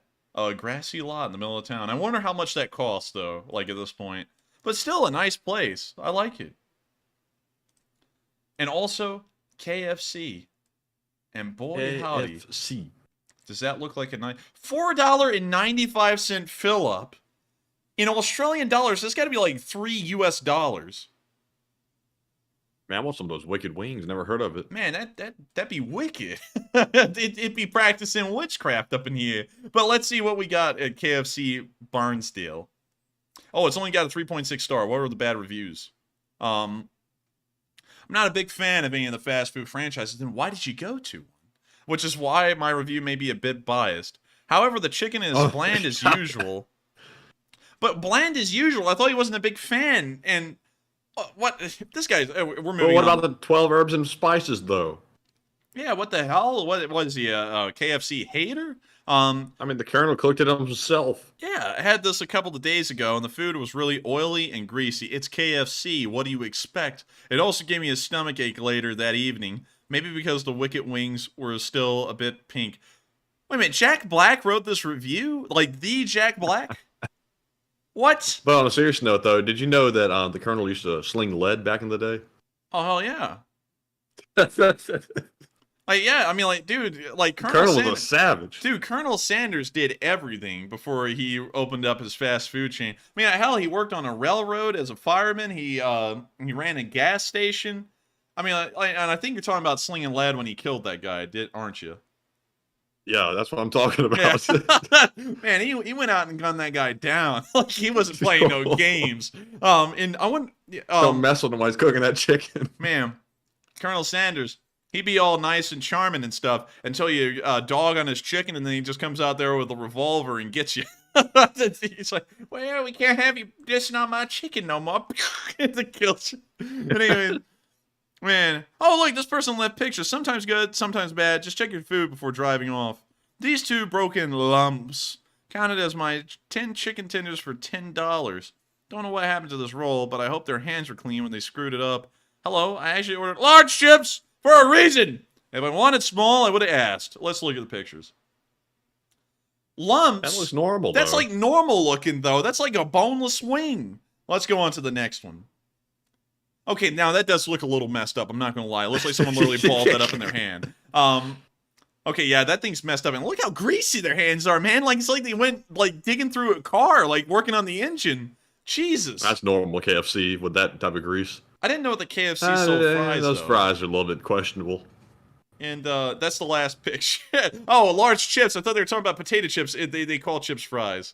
I mean, they call fries chips. Whoops. So, with that, thank you for sharing with us your town of Barnsdale and also letting us look at the KFC. And there's a Woolworths in Barnsdale. What the hell? Y'all got Woolworths? We don't even have Woolworths down here. Anyways, with that, let's get to the live chat. What do we got, Matthew? All right, and this live chat question sponsored by Flash One goes to Robbie Phillips, who says, how's life for the average Russian? Has it gotten harder because of the war? We don't really know. We are assuming that it has gotten more difficult for the average Russian, considering that there are shortages of wheat and simple things like that. But we don't really know for certain because we don't get good insight on the daily lives of Russians. We only get insight on the input and in opinions of Russians, but not really their standard of living. So with that, I hope that answers the question the best we can. We know that a lot of Russians actually support the war, but we don't know if their quality of life has decreased. So with that, we are on to the next one. And thank you for sponsoring that live chat and also sharing with us where you're from. Yes, indeed. And up next, we have a $10 super chat from Craig Platel, who says, look at Camp de Kinjurs for AMX training. I trained there in '88, and it looks familiar. And by the way, it's Eagle Globe and Anchor, or EGA for short. And thank you for the support, sharing that with me. I have to say, I'm heavily disgraced that I got the uniform wrong and said it was a Army soldier instead of a Marine. That was a huge fallacy. You could clearly see the globe and anchor on the hat, and I got that wrong completely. But anyways, Camp D what? It's Camp de Kinjurs. Also, Matthew, second option here. Yikes. But let's see, Camp D. What is it again? Spelled again? Canjurs.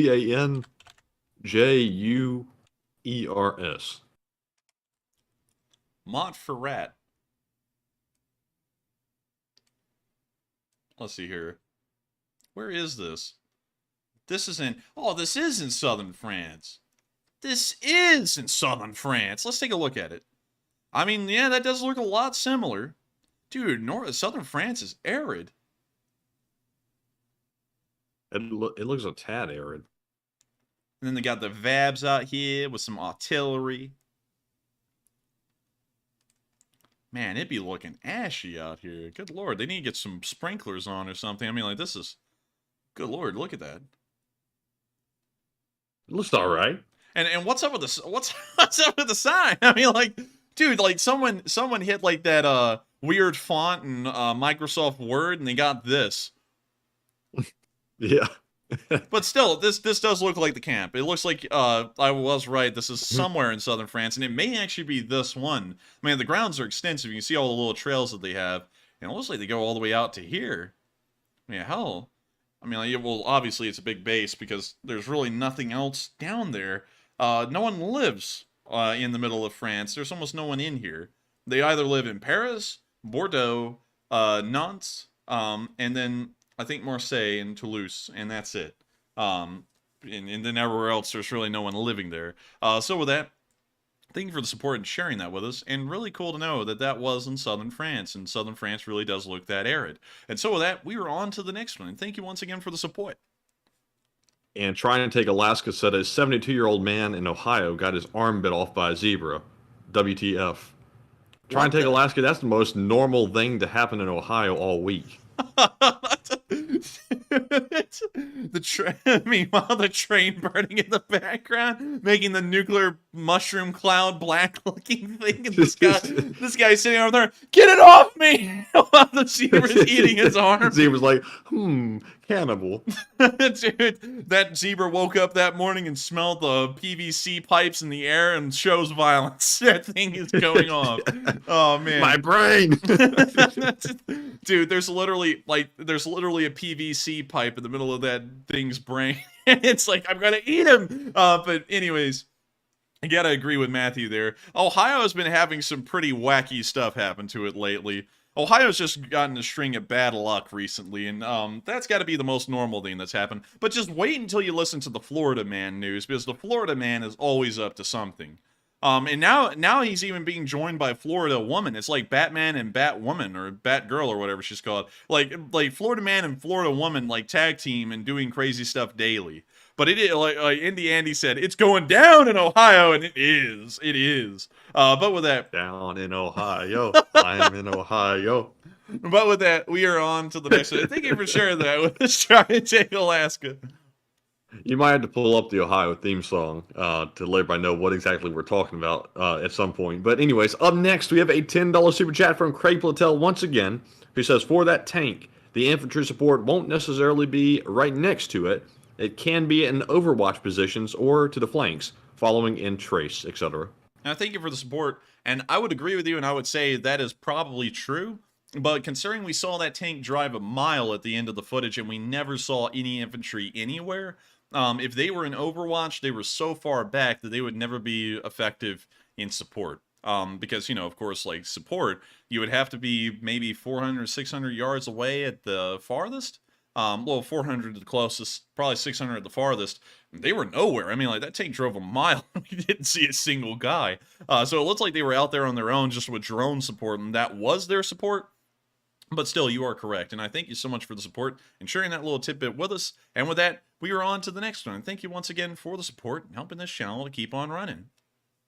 All right, and up next, we have a $10 super chat from Truster1, who says, do you see how important drones are? Yes. Yes. I was one of the ones at the beginning of the war who was like, the drones are going to change the face of war, and then they did. Yes, I do know that drones are quite important. But thank you so much once again for the support. I hope that does address that fairly well. And with that, we are on to the next one. And the next one goes to Fethdar, who puts in a 10 and says, thank you for the nightly streams. Like I've heard another viewer comment, it helps me with my anxiety too. It's as if I'm not alone. I get no respect. I get no respect around here. Take a question from the chat in Slav Ukraine. Oh man, I'm telling you, I get no respect around here. I get no respect. I tried to talk to my father the other day, and he said, hey, where the hell did you come from? You're not my kid. Oh, man, I get no respect around here. I'm just kidding. That didn't happen. I have to clear that up immediately. That did not happen. But still, thank you for the support, Beth. For helping this channel keep on running. And also, it's good to hear that we do help people to deal with their anxiety. I think that's really neat. I never thought that would be an effect that this channel ever had on anyone, but it is good to know that we are able to help folks out with that. So thank you so much once again for the support, and thank you for enjoying this channel enough to support us and help us to keep this thing rolling. And so with that, we are on to the next one, and thank you so much once again. And the live chat question sponsored by Felthdar goes to Richie MC, who says, will Finland be the first Western country to provide Ukraine with Western jets? I don't think so. I think it'll actually be the Polish, because the Polish are like now determined in the background, and of course we're not reporting on it because it hasn't really become confirmed yet. And they're saying they may send MiG-29s now in like the next month, but we don't really know if that's confirmed yet or not. But it seems that the Polish may be the first. So with that, I thank you for the support. I hope that does address the question fairly well, at least based off of what we've been seeing. But Finland may be a close second, or they may be in a race with Poland right now to provide something to them. And so with that, we are on to the next one. And thank you once again for helping this channel to keep on running. All right, and up next, we have a $10 super chat from Psyops. And Psyops, it's good to see you once again. Hey! He says, what does, oh, Now, Ooh. Sipes, you know what that means. You know what that means. He says, I know don't what that speak emoji. Yes, you do. Oh, you do? But anyways, he said, if it's too spicy, please take a question from the chat. And we will. And the question sponsored by PsyOps goes to W13RD guy, who says the M777 ain't so great, according to some analysts. What are your thoughts? The M777 ain't so great? Yes. What? Let me tell you something. These analysts out there who are saying that, like, what are they saying is not great in comparison to a D20? You know, like look at this, all right? Like you gotta say stuff's good relative, because when people say, like I'll just say this real quick. America is not that great. Relative to what? You know, like what? What, is there something better out there? Is there somewhere else you'd rather live? Let me know. I'm sure the analysts are probably from America, so they're comparing it to our newest and most like advanced hypersonic gun or something we have. No, you know what they're probably comparing it to? Thin air. You know, they sit there and go, it's not that good. Relative to what? I don't know. It's like, what the hell do you mean? Like, Weapon snobs. Like some people say, yeah, the barrel, like something's made out of aluminum on this thing, so it wears down a little quicker. But it still hits pinpoint targets at 15 miles. Or even 25 miles. I mean, like what? Like, what? Are they saying the D20 would be better? You know, this thing? Are they saying that's better because that's what's going up? No, not the truck. No. Oh my god. What the hell is this? What the hell are these? That's a cube. That's like a... Looks like a... Dude, this thing looks like a dice on drugs. Like, I don't know what the hell this is supposed to be. This is for gambling. I think it might be. I don't know. But we're not endorsing that, to be clear. Oh, no, we're not. Oh, no. But, like... No, don't do that. This is what it's going up against in Ukraine. And they're saying, oh, this one isn't that good. It's like, compared to what? I can't stand when people say that kind of stuff, because people will always say things that are so unfounded. And say that because I'm an expert, it's true. You know, no, it's not. Like, you know, like, I don't care if anyone calls himself an expert. If what you're saying doesn't sound like it makes sense, it makes no sense. This is a great artillery piece. We've seen this thing change the course of the war for the Ukrainians in terms of the artillery battle, because this thing's been on top. You know, and everything else that's 155 millimeters, the NATO standard, has been on top, like the Caesar, the Panzerhaubitze. I mean, like, it's all good. It's great. And, you know, I cannot stand this stuff, because people will sit there and go, the Abrams isn't that great. Compared to what? The T-72? Like, that thing is leaps and bounds above the T-72. It's leaps and bounds above the ZTZ-96 or the 99. Like, it's way better. I don't know why people say that crap, because whenever you say something like that, it's always got to be relative to something else. And if everything in the world is not better than the thing you're saying isn't great, then you have no basis to say it, because everything's relative. Like let's say, like computer technology. Computer technology isn't that good. Compared to what in the world? Well, I mean, you know, we don't have quantum computing. Who has quantum computing in the world right now? Well, nobody. Well, then why the hell are you saying that our computing isn't that great? Because right now, compared to everyone else, it's the best there is.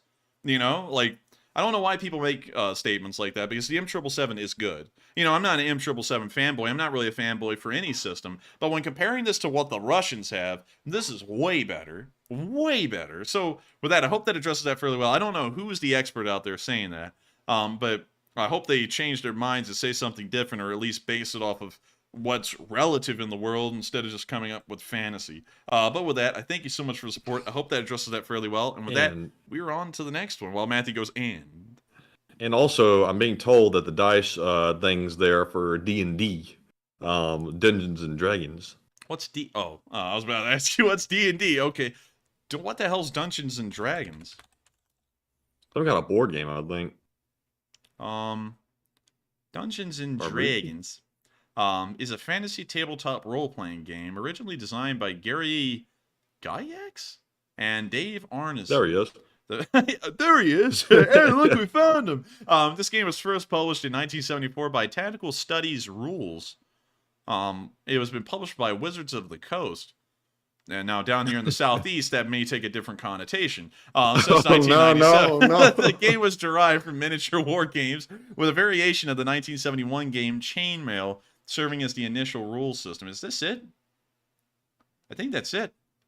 I never Man, heard they of got this. the pens out and the papers and everything. Dude, it looks like they're like calculating like the ballistics of an Calculator, too. artillery shell. I sit there about me out here. Oh, the drop rate of the 155 millimeter shell at this range. Interesting.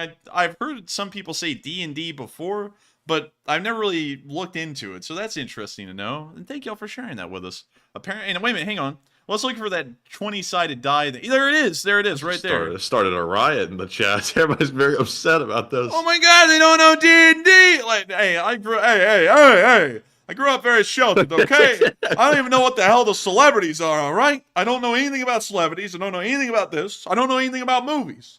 All right? I live in a hole, all right? I live in the under a rock. I just came out for this war, okay? Man, I get no respect around here. I get no respect. I try and be honest with people, and they bash me for it. Oh, it's terrible. Oh, man. But anyways, with that, we're on to the next one. And thank you for everyone for sharing with us what D&D is. And up next, we have another super chat from Psyops again. He puts in another 10. And thank you very much, Psyops, for that. He says, He says there once hold on, let me send this over to the enforcer because it sounds very innocent. But I've read off something innocent before from the Psyops. Oh. It's going up for review. There once was a man from Nantucket. He was a pretty weird guy. Glad to be back. Thank you to everyone for the kind words. Also, Texas stinks. JK. This is the first time I've ever heard Psyops say JK behind that. And I got to thank you for the support. I don't know what that means. I don't know who the weird guy is that was from that area. But still, thank you so much for the support. I hope that does address it fairly well. And once again, it's great to have you back, Psyops. We're glad to have you back from your hiatus, however the hell you say it. I don't know. But still, glad to have you back. Everyone's more than happy to have you back in the live chat. You were a real jokester, and you've already come back and started the jokes again already on your first night back. And we're more than happy to have you back. You've been an integral part of the Lee Spring Army ever since its inception. You've been here ever since the start. You were an old guard, and we're more than happy to have you back. And so thank you so much once again for the support, and welcome back again. And so with that, we are on to the next one. And thank you once again for the support. Also, Matthew Forza, I do know who Horus is. I do know that. I don't know what Dungeons and Dragons is, though. Anyways, with that, we're on to the next one. And also, Texas Slings Lead said, "You two need to watch Stranger Things. It's a great watch." And Texas, I've been watching Stranger Things for like 5 years now. Have you been watching American foreign policy for the last 5 years? That's some Stranger Things going on right there. You know, I've been seeing some Stranger Things too. Have y'all ever driven down into downtown Birmingham at night? I mean, there's some Stranger Things going on down there. I mean, at one time I thought I was in the middle of the Battle of Bakhmut. But anyways, with that, we're on to the next. All right, so up next, we have a $7 super chat from Ben, who says, "I didn't explain myself properly. A man painted 100 Ukrainian flags for all the main roads and highways in Otago and Southland, New Zealand, so that people are reminded every day to support Ukraine." Oh, and I thank you for the support and clarifying that, because I remember we were down there in that area, and we said, well, what does that mean? You know, we were like, I guess that's neat. I didn't really know what the flags meant. Okay, so they're on road signs, and that's really cool. And I remember we looked at this like hyper blue lake up here, and we were like, dang, that thing's blue. And it still is. It's still blue. Update, guys, the water's still blue. But still, thank you so much for support and clarifying that for us. And also, what is the largest town on the Southern Island? It doesn't look like there's a lot of towns, like, down here at all. It looks like the biggest one, according to Google, is Christchurch. I think there's a Christchurch in Britain. Didn't we drive through one? I think so. No. Yeah, no, right here. Remember, we drove to Bournemouth and Christchurch was over here. Yeah, there is one. Oh, it is. Yeah, I remember. But what in the world does Christchurch look like? Well, maybe that's Australia. What in the world does it look like? Because I guess all of y'all eventually go here because it's like the biggest town on the island. All this island's like big. But let's see what it looks like. You can tell where the industrial area is, like, or the commercial area. It's like right through the middle of the town. So what does it look like though? Dude, this looks like York. It looks like what's that place? The place that was sketchy in England that we left really quickly. Hull? Hull, yeah, that's what it looks like. Looks like the entrance to Hull. Yeah, or Bristol. But man, interesting. Let's go to another part. Maybe it's just the industrial area. Like, let's go up here because this place looks interesting. Okay, so this looks to be the nice part, and then there's just empty lots. I guess they're still developing those, but yeah, this is not bad. I guess it's like got its good sides and its bad sides, but this part's really nice. Pretty modern. Yeah. Wow. Looks like a Homewood. Kind of does, doesn't it? It looks like York in one part, or Hull. Well, more like Hull, because York was actually really nice, but looks like Hull in one part, and then what do we just call it again? I forgot. What happened? Homewood. Yeah, Homewood in the other. And so with that, thank you so much once again for support. I hope that does address that fairly well. And with that, we are on to the next one. I see people still joking about the D&D thing. But with that, we are on to the next one. All right, and up next we have a $5 super chat from Hal Rose, who says, Enforcer, look at the extended probe coming out from the center of the nose cone. The probe would probably shear off on contact, and that's a pro move. The Su-27, I think you're talking about the probe on the front of the Su-27, if I'm reading that correctly. Maybe. This thing right here? Yes, it would shear off. That's probably it. But it's so small and so thin that it would probably shear off without causing much damage, really. And also, we heard the story was that it apparently hit the rudder instead of the front of the aircraft, like I was originally thinking. But still, I do thank you for the support and helping this channel to keep on running. And with that, we are on to the next one.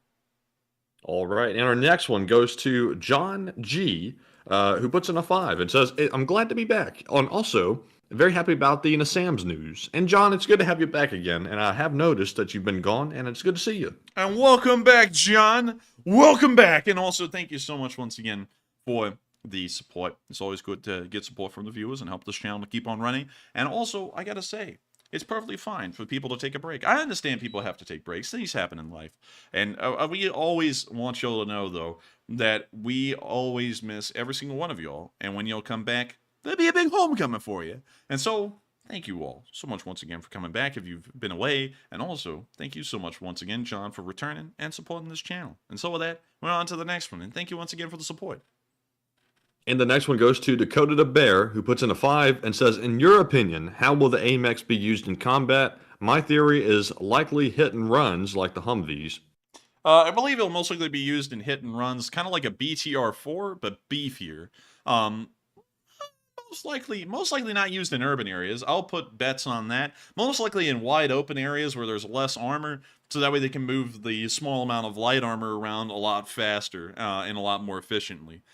So with that, I hope that does address that question fairly well. I thank you so much once again for the support. And with that, we are on to the next one. All right, and up next, we have a $5 super chat from Dark Warrior 137, who says, maybe what took out the drone was a flying Russian tank turret on its way to Mars as it whistled across the clear blue sky through the stratosphere. And Steve, Steve, what the hell are you talking about? Do you see that, Matthew? I don't see anything. Oh, man. Oh, well, I don't see anything now anymore. That's just Matthew pulled an NKVD movie. He said, I don't see anything. And then just got him. But anyways, let's see. Can you reread the line? Dark Warrior 137 said, maybe what took out the drone was a flying Russian tank turret on its way to Mars as it whistled across the clear blue sky through the stratosphere. Yeah, maybe it did, because, you know, those turrets got a way of flying away like the nuclear manhole. Matthew, you're not going to ask what the nuclear manhole is? Well, I was going to pretend like I knew. Oh, the nuclear manhole cover. Has anyone ever heard the story of a nuclear manhole? There's a little manhole. Operation Plum Bob. See if I can find it here. Where's the manhole? Oh, here we go. Let's see, borehole. During let's see, was welded over the borehole to contain the nuclear blast, even though Brunel predicted it would not work. When the blast detonated, the blast went straight up the test shaft, launching the cap into the atmosphere at a speed of more than 66 kilometers a second, or 150 miles per hour, 150,000 miles per hour. The plate was never found. Period. It went into space. Scientists believe compression heating caused the cap to vaporize as it sped through the atmosphere. A high-speed camera, which took 1 frame per millisecond, was focused on the borehole because studying the velocity of the plate was deemed scientifically interesting. After the detonation, the plate appeared in only 1 frame, but this was enough to make an estimation of its speed. Dr. Brunel joked the best estimate of the cover speed from the photographic evidence was that it was going like a bat. Brownlee estimated that the explosion, combined with the specific design of the shaft, could accelerate the plate to approximately 6 times Earth's escape velocity. In 2015, Dr. Brownlee said, "I have no idea what happened to the cap, but I always assumed that it was probably vaporized before it went into space. Later calculations made during 2019, although the result cannot be confirmed, are strongly in favor of vaporization." So, pretty much, if it didn't vaporize, the thing's going so fast that it's probably well out of the solar system by this point and going somewhere fast. Like, there's going to be an alien flying through space. If it did make it out of the atmosphere, that gets bodied by a manhole cover, and that's it. Like, it's lights out for those people. But anyways, I hope that addresses that fairly well. That may be what took out the drone, was like a nuclear manhole, well, nuclear turret flying through the space. But with that, I hope that answers that fairly well. Thank you so much once again for the support. And I like how the scientist, like, just broke, like, all the scientific crap. And he's like, man, that thing went like a bat out of hell. It's like, that thing just went fast. But with that, we are on to the next. Did you see the comment from the live chat that I sent you in your Discord DM? Oh, hang on. Let me read it. Let's see here. Wait, we gotta read this one out. Jim R said, put a GPS on that cover and got that bitch in. Oh my god. Oh. Guided in where? Dude, he's going guided into a Martian planet, like, you know, like just straight into the aliens. There's that thing is well out of here now. That thing happened in 1957. So, think about that. If that thing was going 150,000 miles per hour in 1957 when it first escaped Earth's velocity, it hasn't lost speed. It's still going at that speed. Where the hell is it? Like, it's well on past Pluto at this point, way out of the solar system. But with that, we were on to the next one. That was a funny one, I will have to say, Matthew. Yes, it was. And up next, we have a $5 super chat from Dark Wraith 343. Who says, check out RG33HAGA. Used one of these in Iraq. And can we get the spelling of that again? It is RG33HAGA. That's 334. Let's see here. All right, so let's check this thing out. Oh, this thing's beefy. Dang, man. Dang. Call in Arby's because this thing's got the meat. Good lord. I've never seen one of these. Is that like a hospital thing? Maybe. Because almost Has all of a them cross on the side of it. Yeah, almost all of them have a cross on them. But man, what a truck. Good lord. The doctors wanted windows, apparently. There's plenty of them. Damn it, Jim. I want to see out the windows. I don't want to be in the middle of a claustrophobic, pitch. You engineers with your Vulcan logic.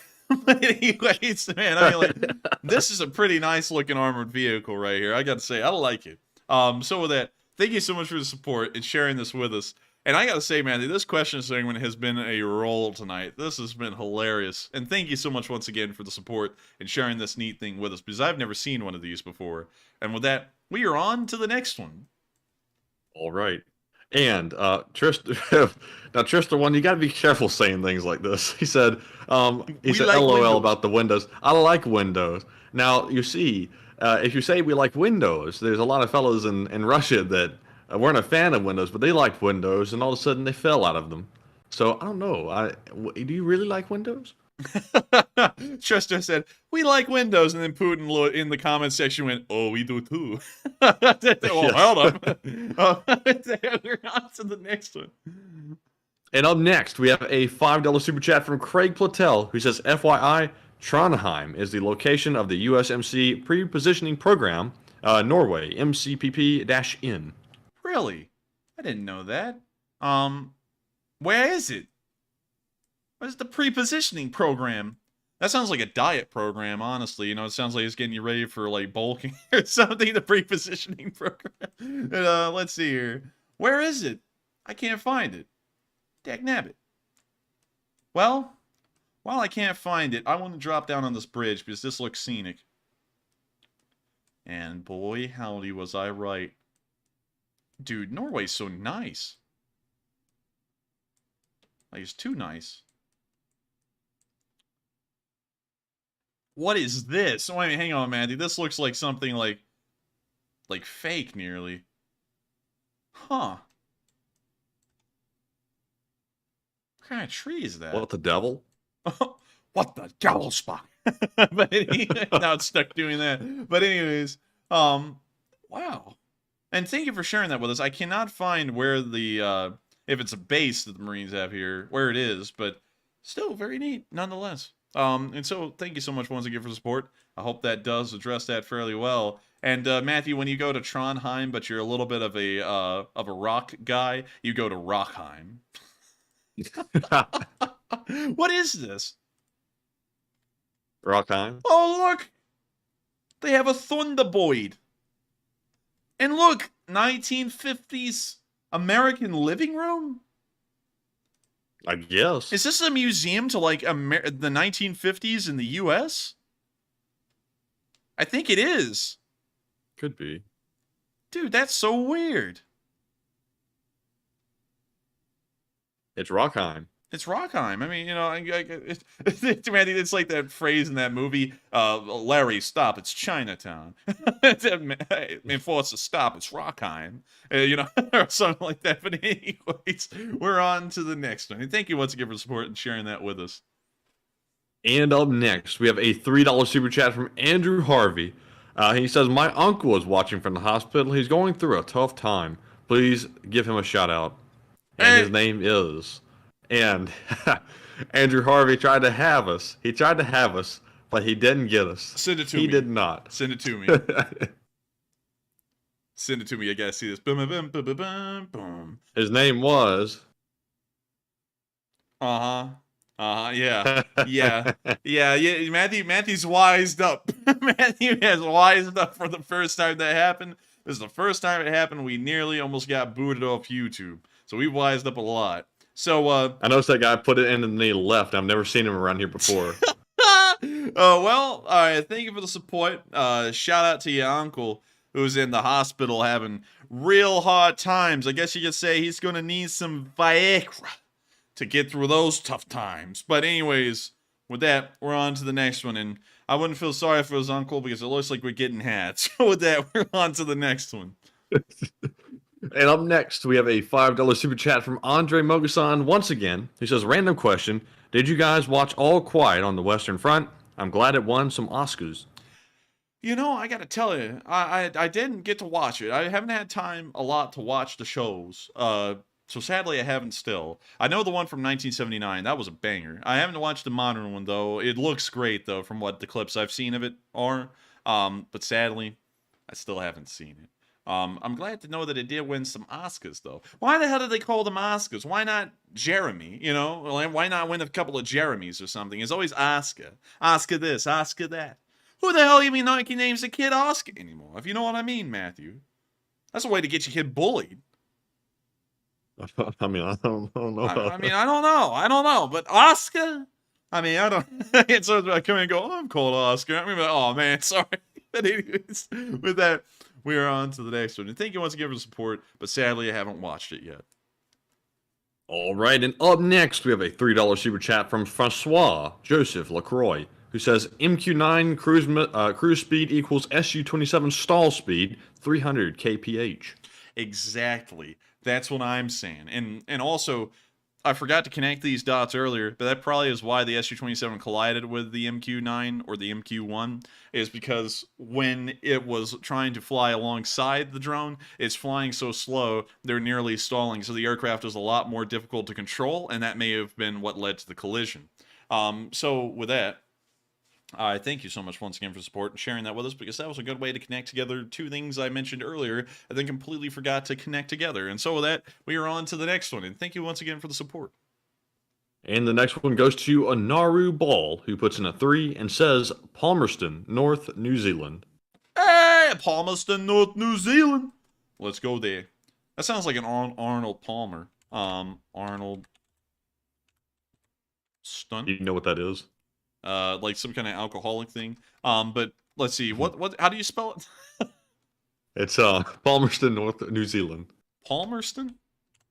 Yeah, you're typing in Arnold. Yeah, I got confused with the whole Arnold Palmer thing.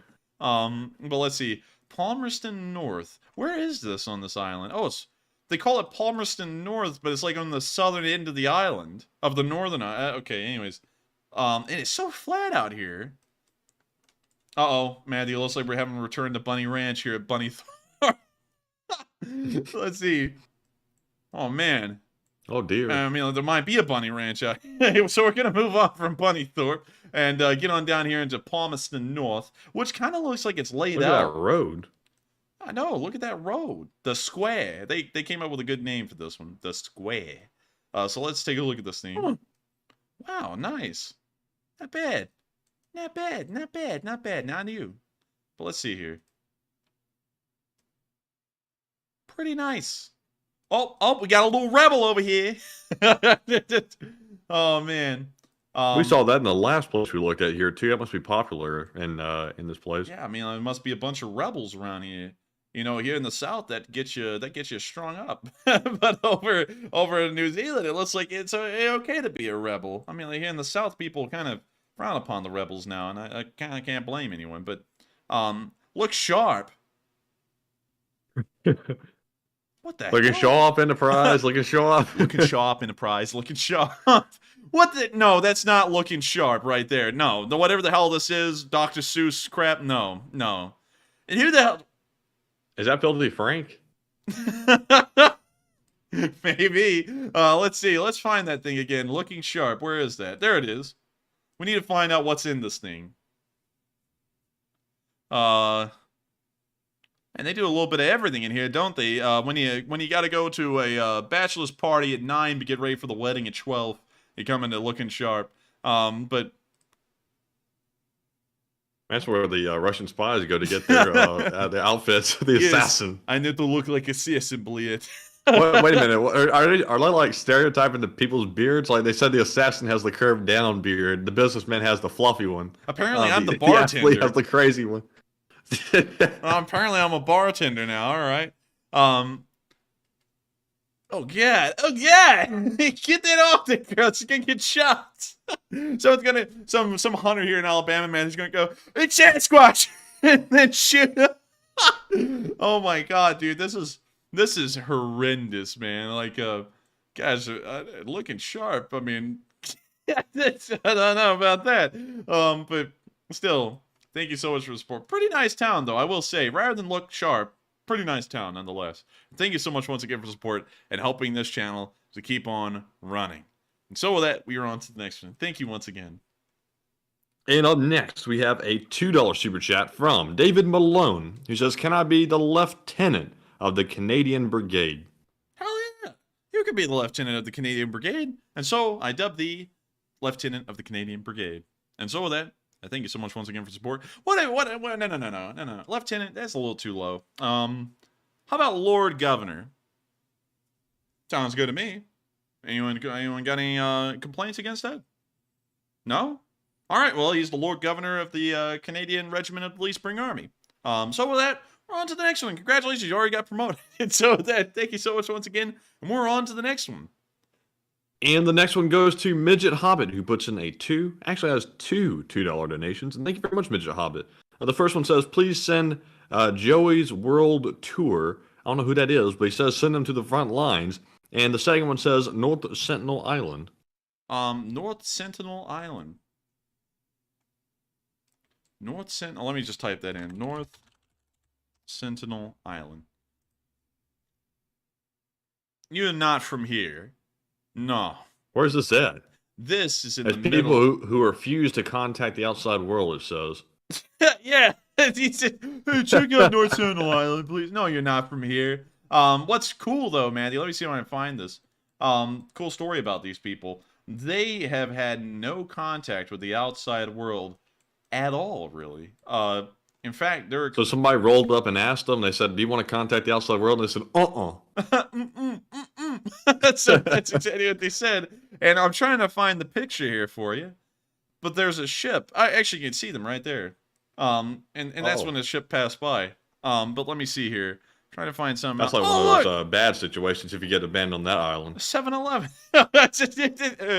even the uncontacted people have a 7-Eleven. But there was a ship that wrecked on this island, and the crew had to hide inside of the ship because they were trying to attack them and kill them when they showed up. And that ship, the steel that ship is made out of, actually launched these guys into the Iron Age because they finally got a source of steel. Which is a really cool story from what people have kind of been able to see and find out. But I feel like there would be like cannibals around here or something. Oh, well, they do kill everyone that comes on the island. Like, no one survived going onto that island. I bet, because they looked pretty mean. They look pretty mean, I'll tell you that. But yeah, I can't find the ship. It's like the ship has completely disappeared. Someone said the Alan attack said shipwreck is at the top left. Excuse me. Oh, you're looking for the jams? Top left. I'm still not seeing it. No, I'm not seeing it up here. Maybe it's gone. Maybe it's completely disappeared. I don't know. But still. The Russians came and got it and turned it into a new one. Oh, yeah, this would be very nice to make AKs with. Tracks it all off.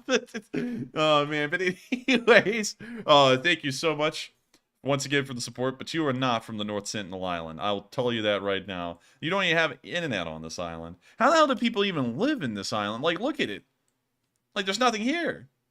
But anyways, with that, we are on to the next one. All right.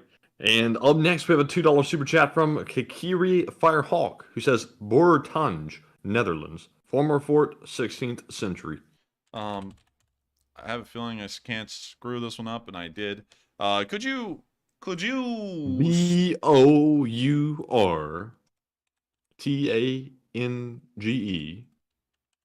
here we go.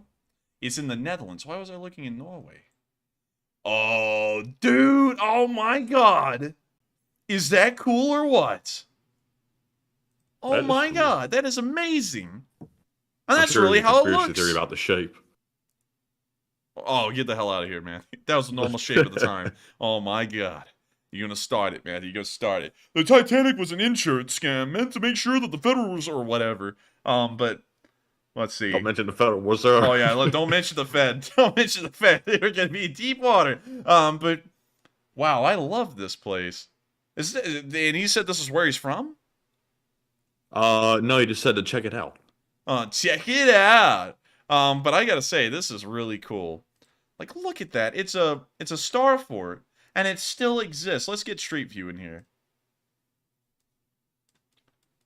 Would you look at that? It's crazy how, like, Dutch people just live in forts. And look, Ukrainian flag down there. Wait a minute, hang on. I don't know if that's the Ukrainian flag, because the colors are reversed. Hang on. Dagnabbit, it skipped a whole year. Dang it. Well, I guess we'll never find out now. Let's look at the stores in this thing. The Towal Crow. Also, we're running severely overtime with many left. I wouldn't worry about it, Matthew. I wouldn't worry. I'm just kidding. We will hurry it up. But what? How nice. Look, French fries with onions and ketchup on them. Interesting choice. Sweet Baby Ray's. Uh-oh, Mark Zuckerberg's arrived in the chat. Did somebody say Sweet Baby Ray's? But still, thank you so much once again for the support and sharing this with us, because this is incredibly cool. And so with that, we are on to the next one. And thank you once again for the support. And up next, we have a $2 super chat from Dubsy Dabster, who says, my super chats don't work without a message here. And thank you for the support. That's perfectly fine. Sometimes they just don't work. But it's good to know that you're helping this channel to keep on running. So thank you so much once again. I hope we addressed that fairly well. And with that, we're on to the next one. And the next one goes to a Madison music teacher who puts in a 5 and says, in D&D, you have a race, like human or orc. a class like wizard or fighter, an alignment like lawful, good, or chaotic evil. What are you guys? I don't know. I've never played the game before. I wouldn't know. But still, thank you so much once again for the support. I hope that does address it somewhat. And with that, we're on to the next one. And thank you once again for sharing some information about Dungeons and Dragons.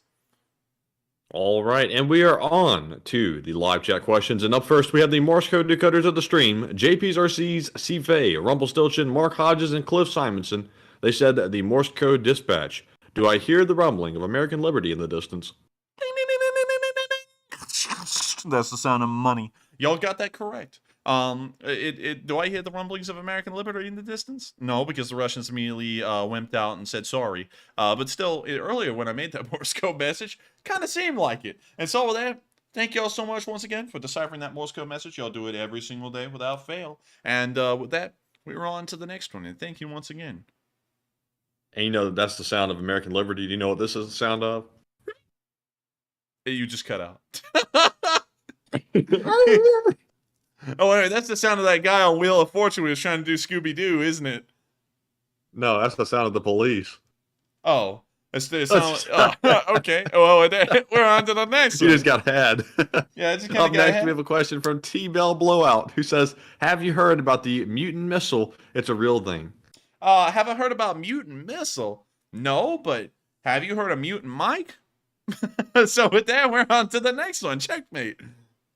And up next, we have a question from Clem, who says, what is the story with the Ukraine and Bakhmut saying they have no ammo? The story behind that is that they've started to run out of ammunition for their larger artillery pieces, and it appears that they just don't have any ammo. That may be due to a lack of Western support. It may be due to a lack of domestic production. We're not really sure at the moment, but it does affect the large artillery. So with that, I hope that addresses that the best we know. And we're also in the live chats now, aren't we? Yes. Oh, all right. And so with that, we are on, sadly due to time constraints, to the second to last question of the night.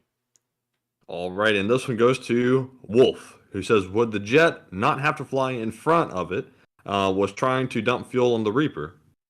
Perhaps, but considering that the rudder hit the propeller, that shows that the jet wasn't even in front of it. It was below it, embodied the drone, in the best way to describe it.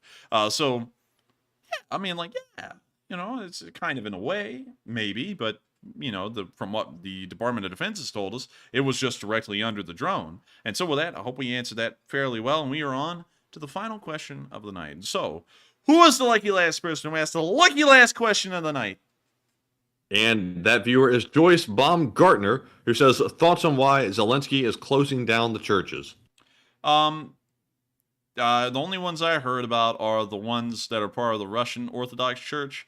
The reason being is that the Russian Orthodox Church is pretty much directly controlled by the Russian government, so it doesn't really serve as a church. It more so serves as a propaganda machine for the Russian government that is allowed to operate practically anywhere because it has the guise of being a church or a religion instead of more of a government apparatus. And I know that some people are going to be going, oh, wait a minute, though. If you really look at it, Putin actually gives directives to the Russian Orthodox Church that's been known for decades at this point, and they disseminate those orders, whatever they may be, and start spreading them around like propaganda. So it's not really a church per se.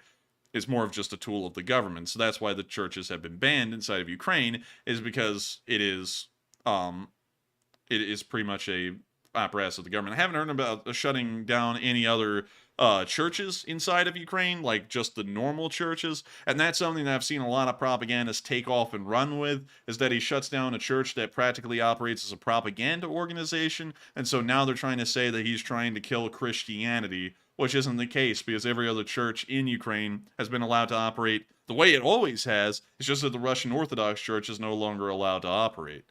So with that, I hope that answers that question. That's a perfect guise for the Russians to try to set up propaganda too, is to like disguise a KGB outpost as a church and then turn around and say he's against churches. Yeah, and I mean, like, and the thing is that here in America, we can't do anything to the Russian Orthodox Church, you know, if they're here, because, you know, America has laws that strictly protect anyone or anything that is a organized religion. And so while it is a apparatus of the Russian government and really just a propaganda tool, they're allowed to exist here in America. But in Ukraine, that doesn't really exist the same way. They can actually shut down the church like the Russian Orthodox Church. And even then, it's wartime. So even if they do have laws and rights to protect organized religions, if you're pretty much an apparatus of a foreign government you're at war with, you probably will be on the target list of being shot down. So with that, I hope that does answer that question fairly well. And it's time for us to end tonight's stream. Also, I saw someone say, wait, my super chat was skipped. We skipped it because of your name. We don't really know if, like, we're getting had there or what. Because to read your super chat, we have to read your name. And that might get us in trouble with YouTube. So, with that... And also, somebody might clip that and then use it to try to say we said something that we didn't. Yeah, so we're avoiding that one altogether. But I will say, Slava Ukraini, and thank you for the support. And so with that, we are rounding out tonight's stream. I thank you all so much once again for watching. It's been an absolute pleasure running the stream tonight. Of course, enjoyed answering everyone's questions. Some good questions, and also a lot of laughs were had tonight. And I hope you all enjoyed that as much as I did, because it's been an absolute blast tonight. Of course, we'll be here tomorrow again, so make sure to show up at 10 p.m. Eastern Time tomorrow for us to cover the next 24 hours of the war in Ukraine. And thank you all so much once again for watching. So good night, take care, stay safe, good luck, and of course, Slava Ukraini. And don't forget to check out the merch store at enforcerstore.com, Don. Make sure to get some Merifetti merch done. Yes. The Leaf Street Army sends its regards.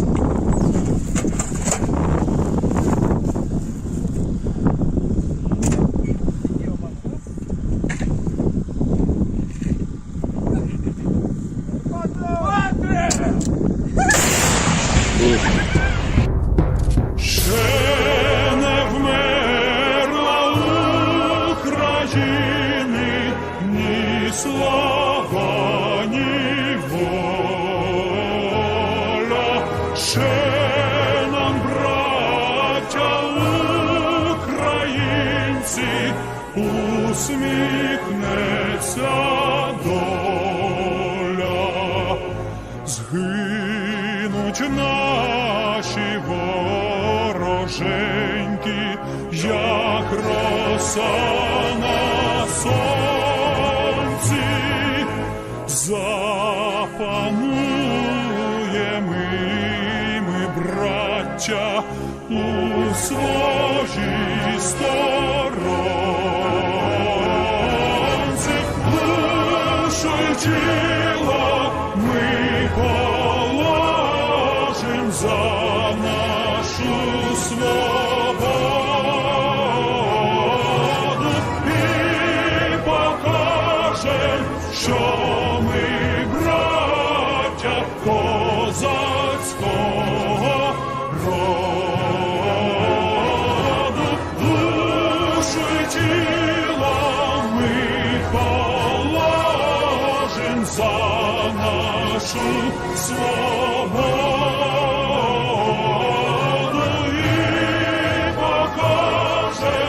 Що ми браття козацького